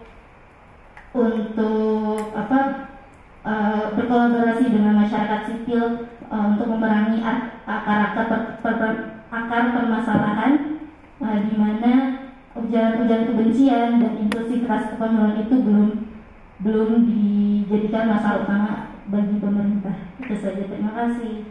Jadi tadi dirangkum ada 3 pertanyaan. Pertama, bagaimana perempuan bisa duduk di kursi presiden di tengah ujaran kebencian yang sedang terjadi ini? Yang kedua, bagaimana langkah konkretnya terutama secara hukum supaya pemilu itu bisa betul-betul kondusif? Jadi bagaimana penegakannya, konkretnya seperti apa? Kemudian yang ketiga, apakah hanya selalu masyarakat nih yang harus berjuang untuk mewujudkan inklusivitas di kepemiluan, dan bagaimana menyikapi kurangnya kolaborasi pemerintah untuk menyikapi isu kurangnya inklusivitas kepemiluan ini? Begitu. Silakan, Mbak. Terima kasih, Intan. Terima kasih kawan-kawan semua untuk responnya ya terhadap paparan dari kami di sini. Mungkin yang pertama saya mau menanggapi Mbak Erika ya, mengenai bagaimana sih caranya kita bisa punya presiden perempuan gitu, atau pemimpin perempuan kali ya, secara umum. Jadi ini jawabannya nggak bisa singkat sih sebenarnya. Mungkin beberapa yang bisa saya sampaikan adalah, pertama, partai politiknya itu harus punya kesadaran gitu ya untuk memberdayakan, untuk memberdayakan, menguatkan, memberi penguatan, memberi pembekalan, memberi support yang lebih bagi kader-kader perempuannya gitu. Partai itu harus punya kesadaran bahwa perempuan secara historis itu tertinggal, termasuk apalagi di dalam dunia politik begitu ya. Jadi perlu support, perlu dukungan yang lebih untuk bisa secara real punya kans yang besar gitu ya untuk memenangkan kursi jabatan politik. Pertama itu ya dari partai politik yang sebenarnya selama ini sih komitmennya sebenarnya masih lemah. Kalau dari partai politik sekedar mengikuti aturan yang ada mengenai afirmasi bagi perempuan gitu ya. Pertama memang partainya, tapi saya rasa ini justru partai politik yang paling sulit untuk bergerak gitu ya, untuk bisa secara betul-betul serius menguatkan kader-kader perempuannya di dalam internal partai. Kemudian yang kedua juga sebenarnya pendidikan politik bagi perempuan tidak saja untuk menjadi pemimpin politik, tetapi secara umum pendidikan mengenai apa sih artinya politik itu penting untuk terus digerakkan, terus terus bergulir terus begitu di tengah masyarakat. Nah, ini memang bisa dilakukan oleh masyarakat sipil, oleh sebenarnya negara juga berkewajiban untuk ini ngasih tahu politik yang benar tuh seperti apa gitu, yang di dalamnya memberi ruang bagi perempuan untuk bertumbuh kembang gitu ya di dalam politik, di dalam kehidupan publik, dan kemudian menjadi pemimpin gitu. Itu sih. Kemudian juga ya pendidikan bagi pemilih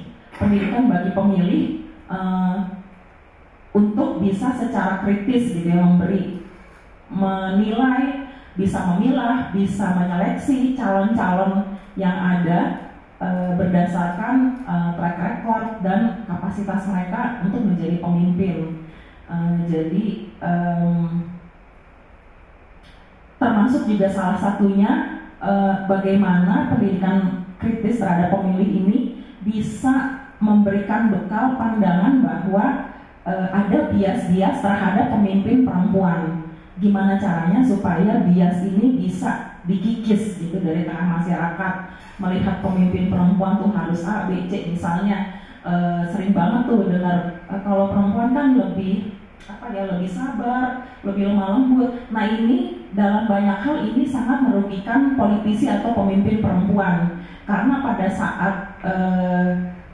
saat dianggap dianggap kurang tegas, dia tetap didiskreditkan.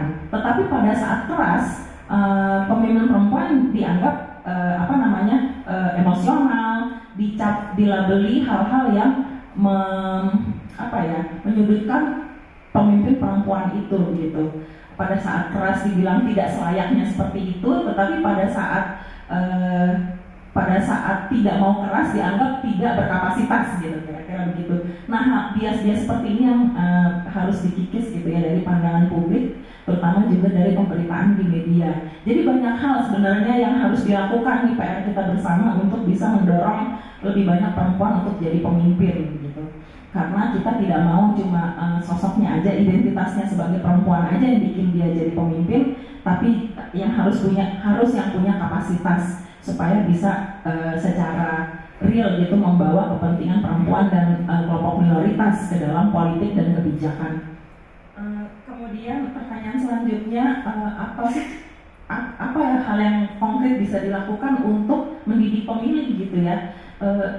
Kayaknya sih tadi kami bertiga sepakat ya soal itu, pendidikan bagi pemilih itu penting banget untuk bisa mengidentifikasi hoax, ujaran kebencian, untuk mereka bisa mengenali yang mana sih yang ini benar nggak sih isi beritanya, ini benar nggak sih isi informasi ini, dengan cara-cara yang sederhana. Mungkin yang pertama, pada saat menerima berita atau informasi, mengecek ulang kepada sumber-sumber lain apakah isi pemberitaan ini benar atau tidak.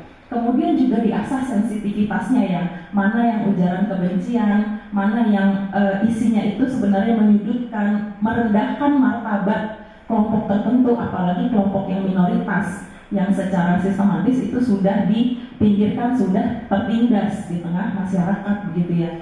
Ini sih yang menurut kami penting sekali, karena nanti dampaknya akan signifikan kalau di tengah masyarakat kesadaran ini bisa ditumbuhkan gitu ya. Itu sih salah satu yang konkret yang bisa dilakukan. Pendidikan kritis ini bisa dilakukan oleh siapa saja sebenarnya sih kalau punya itikat yang baik gitu ya, untuk menghadirkan kampanye yang inklusif. Kemudian yang terakhir soal bagaimana mendorong lembaga atau instansi pemerintah ya, ini gimana nih, kita sendiri juga mentok menghadapi Bawaslu dan KPU, tapi mungkin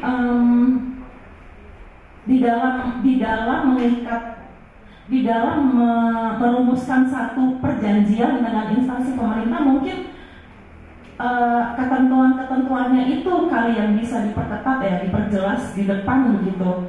Yang mohon maaf saya nggak bisa lebih konkret dari ini, tapi bagaimana merumuskan satu perjanjian gitu atau kesepakatan bersama yang bisa mengikat mereka untuk memenuhi yang tertulis gitu ya. Karena kalau menuntut di tengah nggak bisa sih. Mungkin salah satu caranya nih yang kepikiran ala CSO ya, ala CSO, ya ini sih ajak teman-teman media gitu untuk memberitakan, untuk menyuarakan ini di media gitu ya, dan menciptakan tekanan publik gitu untuk lembaga pemerintah, dalam hal ini Bawaslu ya Mbak, untuk memenuhi janjinya yang sudah tertuang dalam MOU tersebut gitu sih. Atau ajak koalisi masyarakat sipil untuk ketemu dengan mereka dalam satu hearing atau lobby gitu, forum lobby, untuk mendorong mereka untuk mau menepati janjinya ini gitu loh. Jadi ya memang saya sih mendapat kesan dari kami bertiga, Yosa, Iza di sini dan saya sendiri, kita sepakat ya, di satu sisi iya dorong pemerintah dan regulasi, tapi di sisi lain juga kayaknya kita perlu mendapatkan barisan juga di masyarakat gitu ya, masyarakat sipil, kalangan profesional, media, akar rumput, dan kalangan yang lebih luas lainnya untuk bisa memberi tekanan lebih kepada pemerintah dan berbagai instansinya. Saya kira sampai di sini Mbak Intan, Bapak Ibu sekalian, Mbak Dinda, Yosa dan Iza, saya mohon maaf sekali, saya ada komitmen lain, saya pamit permisi duluan dari forum yang menyenangkan dan seru ini. Terima kasih banyak. Terima kasih banyak Mbak Yola, hati-hati di jalan. Sama-sama. Oke, mungkin selanjutnya bisa dari Mbak Iza atau Bang Yosa yang mau menjawab. Boleh. Mbak Yola, terima kasih ya, kita sudah diskusi bareng seru sekali. Terima kasih untuk 3 penanya tadi. Yang pertama ada Kak Erika ya, bagaimana sih agar cara bisa meningkatkan perempuan agar bisa menduduki jabatan politik atau eksekutif dan politik lainnya gitu ya. Tadi Mbak Yola sudah menjelaskan. Di sini saya ada 4 gitu ya catatan. Yang pertama dari kaderisasi partai politik. Nah, kalau kita lihat partai politik itu menjelang pemilu gitu ya, sebelum penetapan BCS kemarin, nah, itu mereka pasti sedang sibuk-sibuknya nyari perempuan-perempuan yang bisa masuk ke 30% gitu ya, caleg gitu, atau mungkin di dapil yang peraturan terbaru kan, untuk dapil yang kursinya 4 sekian dan 11 itu hanya nanti 25-29%. Nah, kebetulan saya pernah jadi korban di pemilu 2019 kemarin. Dan kalau mau lanjut gak apa-apa. Saya pernah jadi korban gitu ya di pemilu 2019 kemarin, karena memang saat itu baru lulus kuliah, belum tahu belum partai itu seperti apa gitu ya, mau nyalek itu seperti apa dan lain sebagainya. Jadi saat itu kebetulan saya skripsi, kan saya jurusannya ilmu politik gitu ya, jadi saya mengerjakan skripsi, saya mengangkat salah satu proses pemenangan caleg gitu ya di salah satu daerah, kebetulan itu daerah saya sendiri di kabupaten. Nah, karena waktu itu kita intens gitu ya berhubungan dengan partai, dan kebetulan partai tersebut adalah partai pemenang di daerah tersebut pada pemilu 2014 gitu ya. Asumsinya sebagai dia adalah partai pemenang, tentunya kadernya itu tidak diragukan lagi ya Mbak ya, asumsinya kadernya banyak gitu, dan mereka harusnya tidak perlu repot-repot untuk mencari caleg gitu ya, khususnya perempuan untuk memenuhi kuota 30% tersebut. Kok saya ditawarin gitu Mbak, jadi nyalek gitu kan. Saya mikirnya waktu itu kayaknya nggak apa-apa deh buat pengalaman gitu ya, pengen tahu sebenarnya tuh di dalam partai kayak gimana gitu. Dan ternyata seperti itu gitu. Dia yang partai pemenang pun masih nyolek saya gitu ya, yang orang luar gitu untuk jadi calegnya. Nah, bagaimana dengan misalnya partai-partai lain yang belum menduduki kursi di DPRD gitu ya, atau mungkin untuk pemenang kedua, ketiga dan selanjutnya. Jadi kesan saya saat itu adalah partai dalam hal kaderisasi politik ini sifatnya dadakan gitu ya. Mereka nggak menyiapkan dari masa sebelum pemilu gitu. Jadi kalau kita lihat siklus pemilu itu kan ada 3 gitu ya, persiapan, kemudian masa pemilu itu dan pasca pemilu. Nah, jadi itu kesan negatif saya gitu ya. Dan sekarang saya tahu bahwa ternyata untuk mengkaderkan, untuk menjadi kaderisasi di partai itu prosesnya panjang, tidak harus mendadak seperti itu. Itu minimnya gitu ya untuk perempuan ketika misalnya menduduki jabatan legislatif gitu ya di daerah, ya itu dia kalau kita lihat dia memang sudah punya track record atau mungkin keluarga salah satu gitu ya, nah, itu di situ. Kalau misalkan kita benar-benar orang luar gitu ya, ingin berjuang itu startnya susah karena tadi seperti itu. Kemudian yang kedua, bagaimana misalnya kita mulai memberikan informasi gitu ya atau menyadarkan pemilih khususnya perempuan, karena di sini ditanyakan perempuan, terkait bagaimana misalnya kita mengkaitkan politik ini dengan kehidupan sehari-hari kita gitu ya, dimana kadang orang-orang itu cenderung apatis gitu ya atau nggak mau tahu soal politik, atau misalnya perempuan itu karena mereka merasa politik ini nggak ada kaitannya dengan kehidupan mereka gitu ya. Politik ya politik gitu, orang memperebutkan kekuasaan, orang adu kekuasaan dan sebagainya. Tetapi yang sering mereka lupa adalah ketika mereka ingin bekerja gitu ya sebagai guru misalnya, ingin menjadi ASN, itu ternyata produknya dari politik, itu kan diatur melalui kebijakan gitu ya. Orang yang duduk di kebijakan itu siapa? Kan ya DPR itu dipilih dari prosesnya politik. Jadi ternyata semua aspek kehidupan kita gitu ya, misalnya salah satunya ini kita diskusi di sini, ini karena salah satu kebijakan yang membolehkan kita bertemu tatap muka. Kalau kita lihat di 2020-2019 kita dilarang berkumpul seperti ini gitu ya, itu adalah produk politik juga gitu kebijakan. Jadi mungkin PR kita juga tadi ya memberikan informasi ini bahwa terkait segala aspek kehidupan kalian, kalau mau dikulik-kulik itu kaitannya sama politik gitu. Kemudian yang ketiga, afirmasi perempuan gitu ya di penyelenggara pemilu, atau misalnya tadi di legislatif caleg ya, atau ya afirmasi itu. Jadi bagaimana agar kita bisa perempuan itu bisa menduduki jabatan eksekutif atau politik, ya kita harus komit di tadi ya, afirmasi itu, memberikan afirmasi. Nah sayangnya di pemilu 2024 ini sepertinya komitmen untuk meningkatkan keterwakilan perempuan juga cenderung menurun gitu ya, yang terbukti di PKPU kemarin. Kemudian bagaimana juga kita harus masih terus mendorong gitu ya agar keterwakilan 30% perempuan di parlemen terus meningkat gitu ya. Banyak juga teman-teman NGO yang sudah mendorong ini, salah satunya misalnya ada Puspakol UI dan sebagainya. Nah itu sebenarnya menjadi salah satu langkah kita gitu ya untuk tadi menghadirkan perempuan di jabatan-jabatan eksekutif atau politik. Kemudian misalnya juga bagaimana masyarakat sipil, kemudian teman-teman komunitas itu membuat atau menghadirkan aktivitas-aktivitas yang sifatnya dapat meningkatkan kapasitas perempuan gitu ya. Misalnya pelatihan-pelatihan dan sebagainya. Kemudian kalau ada kemarin misalnya seleksi penyelenggara pemilu gitu ya, KPU atau Bawaslu di tingkat kabupaten kota. Nah itu bagaimana misalnya masyarakat sipil mendorong itu. Teman-teman Puspakol misalnya sudah melakukan program Shilits gitu kan, Shilits di mana mereka teman-teman Puspakol menampung gitu ya teman-teman perempuan yang ingin terlibat gitu ya atau mendaftar sebagai anggota KPU atau Bawaslu di kabupaten kota. Mereka meningkatkan kapasitasnya gitu ya, mengajari dan sebagainya. Nah itu salah satu hal yang bisa kita lakukan. Kemudian yang kedua, pertanyaan dari kakak sebelahnya, ya saya lupa namanya, tapi tadi dari Merauke. Pertanyaannya bagaimana sih penyelenggaraan kampanye yang kondusif gitu, cara mencegah hoax untuk orang yang awam pemilu. Tadi mungkin di slide saya sudah sedikit menyinggung ya, bagaimana kita mencoba memberikan pendidikan pemilih yang berkelanjutan, khususnya ini bagi penyelenggara pemilu.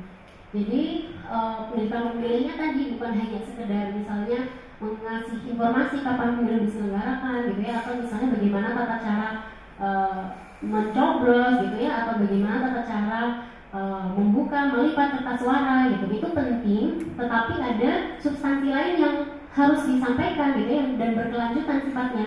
Salah satunya ya ini materi, misalnya bagaimana membedakan info hoax dan info yang benar gitu. Kemudian bagaimana misalnya cara kita mencegah agar kita tidak terjerumus dalam isu-isu kebencian, agar kita tidak ikut meneruskan ujaran-ujaran kebencian. Itu salah satunya. Kemudian yang kedua, dalam kegiatan-kegiatan sosialisasi atau pendidikan pemilih gitu ya yang dilakukan oleh KPU ataupun Bawaslu, dalam hal ini mereka penyelenggara yang punya kekuatan sampai akar rumput tadi ya, itu harus memetakan sasarannya. Kalau sekarang kan kita sudah beragam tuh pemilihnya ya, ada tadi misalnya dari generasi Z, generasi X, generasi milenial dan sebagainya, yang masing-masing itu punya karakteristik masing-masing ya, karakteristiknya berbeda-beda.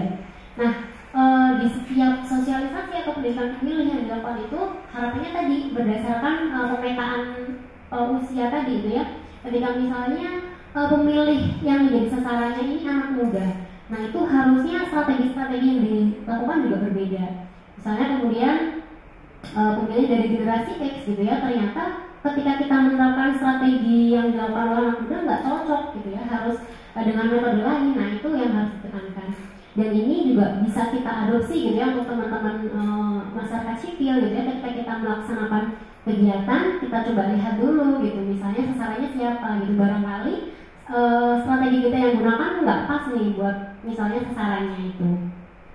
Kemudian yang ketiga, Kak Ninda tadi ya, apakah harus selalu NGO yang berjuang? Tadi juga sudah disinggung Mbak Yola, meskipun ini sebenarnya tugas kita bersama gitu, tetapi bagi kami masyarakat sipil ya kita harus mau nggak mau berjuang gitu ya Mbak ya.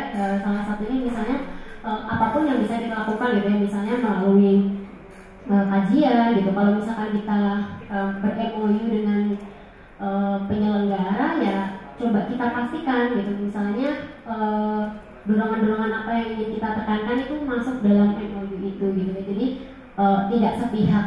Mungkin itu saja dari saya Mbak Intan. Terima kasih. Terima kasih banyak Mbak Liza. Silakan Mbak, lanjut, bisa langsung jawab aja. Ya, saya coba untuk merespon yang disampaikan dari teman perhimpunan jiwa sehat ya. Jadi terima kasih. Seharusnya kamu bisa juga di depan nih tadi untuk menyampaikan soal judicial review. Saya ingin menggarisbawahi soal pendidikan politik buat pemilih ya tadi. Pendidikan politik kepada para pemilihnya ya tadi sudah disampaikan oleh kedua narasumber. Saya justru ingin mengalihkan kepada para penyelenggara bahwa apakah mereka sudah memahami soal siapa saja pemilih mereka, bagaimana kerentanan mereka, apakah mereka bisa memilih atau tidak memilih. Kan selama ini masih ada stigma di kalangan para pemangku kebijakannya. Nah itu justru mereka harus dapat pendidikan itu. Gitu kan, siapa penyandang disabilitas, siapa teman-teman LGBTIQ yang disampaikan Mbak Yola, siapa masyarakat adat di pada tempatnya, sehingga mereka sebagai bagian dari negara, karena KPU bagian dari negara, dia memang mengupayakan semaksimal mungkin bahwa warga negaranya itu mendapatkan haknya untuk memilih. Ini kan hak dasar untuk memilih. Jadi upaya kita harus melihat upaya maksimal apa yang sudah dilakukan oleh mereka sehingga mereka bisa pemilihnya, warga negaranya memilih dalam pemilu. Itu satu hal. Nah, yang kedua saya ingin merespon soal apakah memang itu pekerjaan keras dari teman-teman society ya, masyarakat terkait dengan isu-isu yang selama ini sulit untuk kita dorong ya, terkait dengan misalnya keterwakilan perempuan dan juga keterwakilan disabilitas. Nanti saya akan sedikit menyinggung soal itu. Menurut saya dalam konteks hak asasi manusia, mau nggak mau negara lah yang harusnya berperan untuk melakukan kewajibannya. Jika kewajibannya dalam konteks memenuhi hak pemilih si warga negara, ini hak sipil dan politik. Jadi negara harus maksimal mungkin supaya dia melakukan sesuatu, termasuk kerjasama dengan pihak-pihak lain untuk agar si pemilihnya bisa memilih. Yang ingin saya pertanyakan, apa sih yang menjadi kendala negara atau pemerintah sehingga dia tidak bisa melakukan sesuatu tadi Mbak Yola sampaikan sudah mentok di Bawaslu soal penyelenggaraan yang bisa dengan baik lah, sepertinya dia mentok. Nah, kita perlu pertanyakan apakah ada persoalan soal anggaran atau persoalan soal visi dan misi yang berbeda atau seperti apa. Nah, kalau misalnya soal anggaran kan sebetulnya juga diatur bahwa kalau negara tidak punya kemampuan sumber daya, ya dia bisa melakukan berbagai cara, misalnya bekerjasama dengan pihak-pihak luar yang memang punya anggaran cukup, kemudian untuk membantu mensosialisasikan mengenai pemilih kepada calon-calon pemilih. Saya punya cerita sedikit ketika beberapa tahun yang lalu teman-teman dari KPU waktu itu melakukan sosialisasi didorong oleh teman-teman organisasi penyandang disabilitas, tapi disampaikan kita nggak punya anggaran mau ke pusat rehabilitasi, kita nggak punya anggaran mau ke rumah sakit.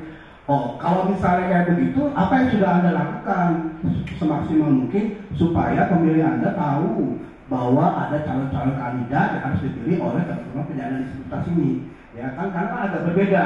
Kalau mereka butuh akses informasi, huruf braille segala macam itu sudah siap belum? Gitu kan? Sebagai penyelenggara itu mereka wajib untuk menyediakan itu. Kalau itu tidak dilakukan, apa sebabnya? Dan kemudian kita pertanyakan anggarannya, kalau nggak cukup ya melakukan sesuatu lah, ya. Jungkir balik seperti apa supaya pemilihnya bisa mendapatkan pengetahuan yang baik dan benar mengenai calon-calon kandidat dalam pemilu. Nah, terkait dengan keterwakilan perempuan, saya boleh singgung sedikit ya Mbak Intan ya. Kalau teman-teman ingin tahu, beberapa tahun yang lalu saya sempat mengumpulkan beberapa kandidat anggota legislatif dari penyandang disabilitas. Ya, kalau teman-teman perempuan kan 30% ada ya ketentuannya. Kalau penyandang disabilitas nggak ada. Ya kan? Kita waktu itu mendorong itu dulu. Mungkin nggak perlu 30% lah. 10% atau 2%, karena memang jumlah penyandang disabilitas di Indonesia kan cuma 11% secara total. Mungkin nggak 2% dari calon anggota legislatif itu dari penyandang disabilitas. Ya. Tapi itu salah satu tujuan atau goal yang kita ingin lakukan waktu itu. Tapi saya sempat mengumpulkan tuh teman-teman legislatif dari daerah. Itu dikumpulkan oleh organisasi penyandang disabilitas namanya PPUA yang mengurusi soal pemilu. Jadi ada organisasi penyandang disabilitas yang dia mengurusi soal pemilu. PPUA dia mengundang semua calon legislatif yang penyandang disabilitas datang ke Jakarta. Ceritanya saya diundang sebagai narasumber dalam konteks hak memilih, karena kan saya dalam konteks hak asasi manusia. Tahu nggak? Ternyata tuh mereka semua nggak tahu bahwa gimana sistem pemilu di Indonesia. Mereka nggak tahu cara kampanye itu seperti apa. Mereka nggak tahu bahwa mereka sebetulnya butuh pendampingan soal bagaimana ketika di lapangan menyampaikan program-program mereka. Jadi dari sini saya bisa melihat bahwa ini sepertinya kayak nyaplok aja, nggak ada kaderisasi terhadap mereka. Kalau tadi dirimu sampaikan ya kaderisasi teman-teman perempuan. Mungkin hampir mirip juga nih kalau penyandang disabilitas. Yang penting ada penyandang disabilitas di satu daerah, kemudian didekati, kamu mau nggak jadi anggota legislatif kami, gitu kan? Nanti supaya ada keterwakilan disabilitasnya, gitu kan? Seperti itu kondisinya. Jadi wah kalau kayak begini memang ini sebenarnya simbolis saja, gitu kan? Jadi tidak ada makna yang bisa kita dapatkan. Jadi usul saya sih waktu itu ya kita perlu menggolkan dalam aturan supaya memang ada sistem kuota ya kayak persentase buat penyandang disabilitas ada di legislatif. Gitu. Nah sampai sekarang tapi sepertinya masih belum bisa tercapai karena memang ada persoalan di friksi-friksi di teman-teman penyandang disabilitas yang masih perlu kita selesaikan. Mungkin itu sih tanggapan saya Mbak Rita. Baik, terima kasih banyak Mbak Yasa. Oke, untuk sesi bertanya-tanya selanjutnya, apakah masih ada yang mau bertanya? Tadi kayaknya ada satu lagi deh. Jadi sebenarnya yang saya ingin tanyakan adalah terutama soal isu terkini nih yang katanya boleh kampanye ke kampus gitu. Dan ini bahkan mungkin masih jauh dari isu-isu inklusi yang kita bicarakan tadi. Malah kita mendapatkan banyak insight baru tadi yang seperti disampaikan oleh Mbak Yosa dan Iza juga soal betapa ini tuh masih simbolik semua, formalitas. Yang penting ada perempuan, yang penting ada disabilitas, bahkan dengan tidak mempersiapkan kapasitasnya. Sehingga jangan salahkan kalau pemilih juga selalu bilang perempuan ngapain ada di parlemen? Padahal itu sebenarnya pertanyaan nggak ada, karena partai politik tidak melakukan fungsi itu. Pertanyaan saya adalah, lagi-lagi kita bicara inklusi dan partisipasi, bagaimana pendapat Bang Yosa dan Iza juga ketika parpol dibuka kesempatannya untuk berbicara di kampus? Ini kan menjadi problematik. Sebenarnya kalau dari KPU kan mengatakan nggak apa-apa, selama tidak memasang atribut kampanye. Ini bahkan kita belum bicara jenis paparan yang akan disampaikan, terutama untuk teman-teman penyandang disabilitas. Bang Yosa janjian mereka nggak ada juru bahasa isyarat. Akhirnya yang pesannya juga tidak tersampaikan. Lalu kepada Iza juga kan tadi sempat dikatakan bicara soal program dong. Nah itu di porsi seperti itu bagaimana kita juga bisa mendorong parpol untuk bicara soal inklusi ini gitu. Kalau mereka mau didorong ke arah situ agar kompetisi ini menjadi sehat dan pemilihnya juga cerdas. Thank you. Jadi mengenai misalnya apakah boleh partai kampanye di kampus gitu ya? Yang sampai saat ini saya juga teman-teman SPD ya masih bertanya-tanya gitu. Misalnya yang disebut kampanye itu yang ketika seperti apa sih? Misalnya materinya ya. Apakah yang harus ada logonya, nomor partainya gitu, kemudian atau misalnya ketika caleg apakah harus ada foto orangnya, namanya dan sebagainya. Kan kalau kita lihat misalnya kita jalan nih ke jalan raya gitu ya, tiba-tiba ada bendera banyak banget di pinggir jalan itu, misalnya adalah PKB, kemudian nanti ganti beberapa minggu ada Nasdem, ada apa segala macam. Itu menunjukkan logo partai dan nomornya, angka nomor urutnya, apakah itu sudah termasuk kampanye gitu ya. Meskipun kalau mereka ngelak itu nggak kampanye kok, tapi kan kita tahu itu mereka mau mengingatkan kita gitu. Kalau nanti di pemilu misalnya PKB itu nomor urutnya 1, kan itu sebenarnya sama aja gitu ya. Nah kalau ke kampus apakah hal itu juga nanti akan diatur gitu? Atau mungkin hanya logo partainya aja yang datang.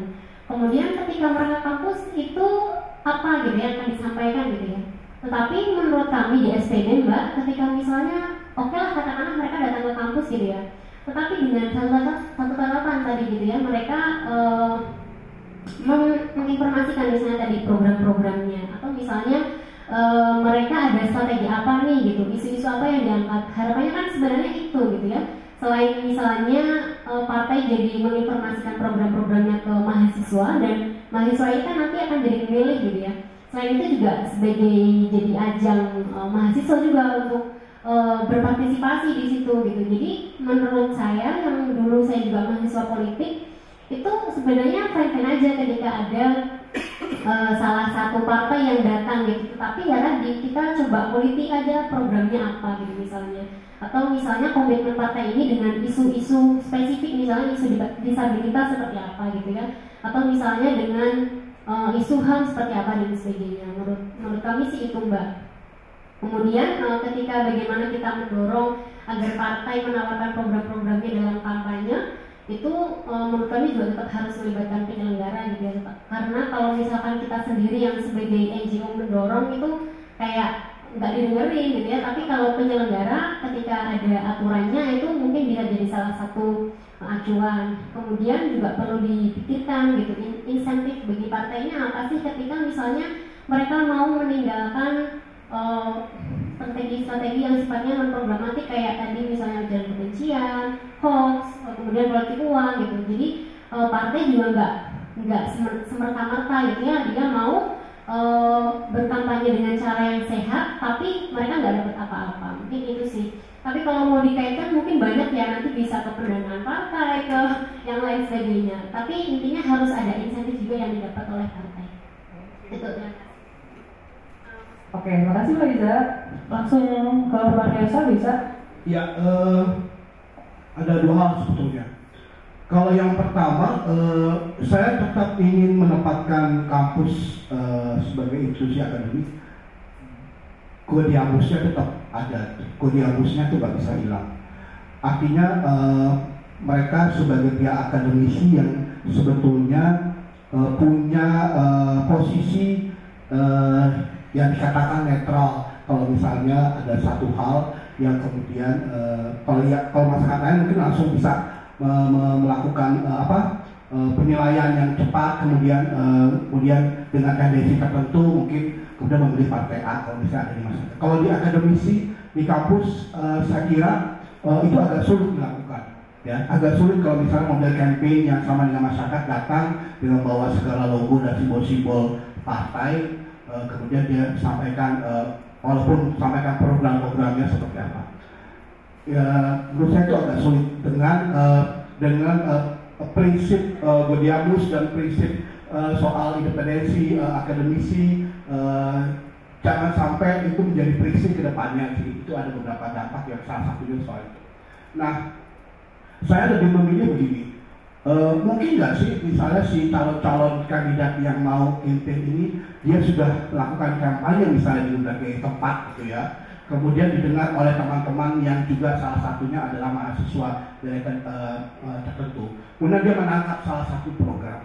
Nah, si mahasiswa ini kemudian di kampusnya, kemudian dia melakukan bedah terhadap program itu, tapi nggak perlu itu si kandidatnya nggak perlu dapat, menurut saya sih. Itu mungkin lebih kena soal nuansa akademis ketika dia menggunakan beberapa konsep dan teori. Betul nggak sih prediksi-prediksi atas program yang akan disampaikan itu bisa tercapai gitu kan? Jadi saya sih kalau secara teknis lebih memilih seperti itu daripada ada calon yang datang ke dalam ke kampus misalnya kemudian dia ada simbol-simbol itu menyampaikan kampanye.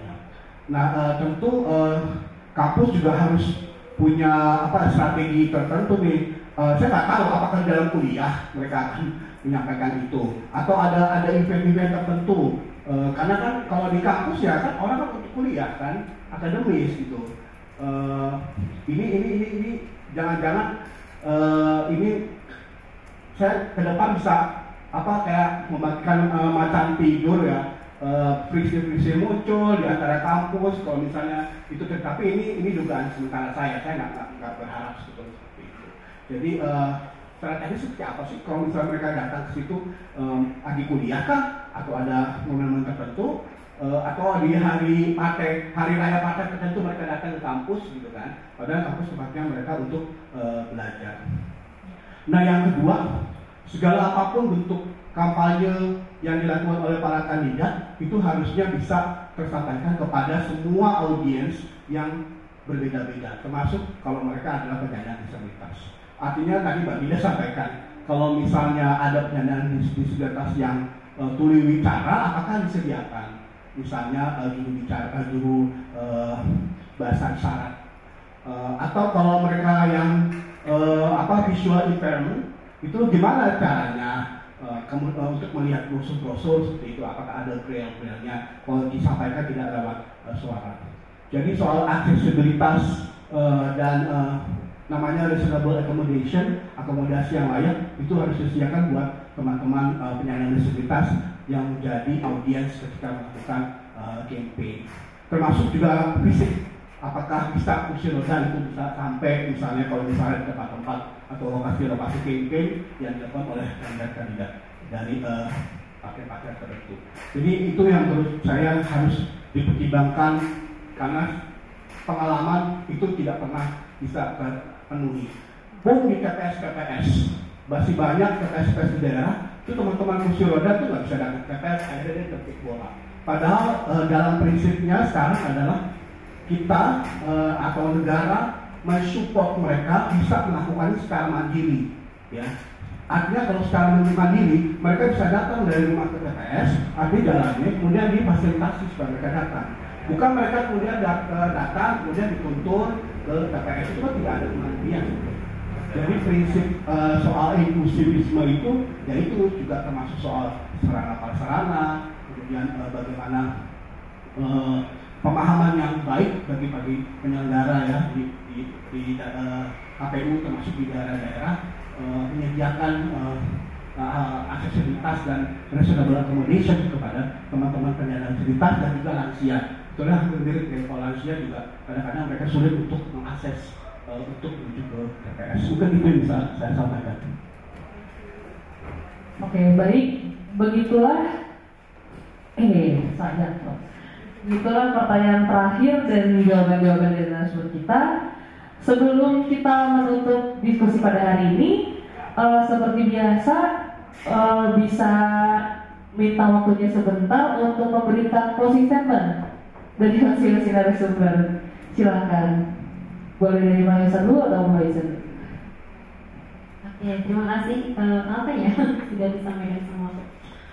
Yang penting begini, Bapak Ibu, Kakak, saya perwakilan SPD juga gitu ya, sebagai NGO mengajak kakak-kakak, Bapak Ibu untuk mulai aware ya soal tadi ini ujaran kebencian dan hoax gitu ya. Bagaimana kita bisa memfungsikan diri kita sebagaimana porsinya gitu. Ketika misalnya kita di NGO ya kita manfaatkan itu melalui ruang-ruang yang bisa kita laksanakan bersama gitu ya. Misalnya ketika kita individu biasa gitu ya, atau mungkin bekerja di hal lain ya, bagaimana kita misalnya menyebarkan informasi-informasi ini kepada sekeliling kita gitu ya, sekitar, kemudian keluarga dan lain sebagainya. Kemudian juga sebagai kita semua pemilih gitu ya di pemilu 2024 nanti, harapannya mari kita sambut pemilu 2024 ini dengan apa ya, mempersiapkan bersama agar pemilu 2024 nanti berjalan secara berkualitas gitu ya, dan inklusi untuk kita semua. Terima kasih. Ya, beri tepuk tangan dulu untuk konsisten dari Liza. Selanjutnya dari narasumber selanjutnya. Iya, ini siapa yang nanti ini ya, dia paling berkuat. Wow. Apa ya? Saya Yunus Anenggolan dari Ragam Institute berharap bahwa kita semua yang berada dalam kehidupan yang cukup dekat dengan media-media komunikasi, salah satunya sosial media, bisa memperkaya pengetahuan dan pemahaman yang baik dan benar segala informasi yang kita dapatkan dengan merujuk pada sumber-sumber yang terpercaya, sehingga ke depan tidak ada lagi ujaran-ujaran kebencian dan berita-berita hoax yang baik kita distribusikan kepada orang lain maupun yang kita terima. Jadi ada sistem filtering yang cukup bagus ketika kita bisa memperoleh kita punya pengetahuan dan pemahaman yang baik itu. Jadi 2024 sambutlah pesta demokrasi dengan happy dan juga baik dan benar. Terima kasih. Oke, terima kasih. Pemilu adalah pesta demokrasi ya semuanya, yang harus happy, harus edukatif begitu. Oke, dengan demikian selesailah TIF ke-99 hari ini. Baik, acara akan saya tutup. Wassalamualaikum warahmatullahi wabarakatuh. Shalom, Om, Santi, Om, Namo Buddhaya.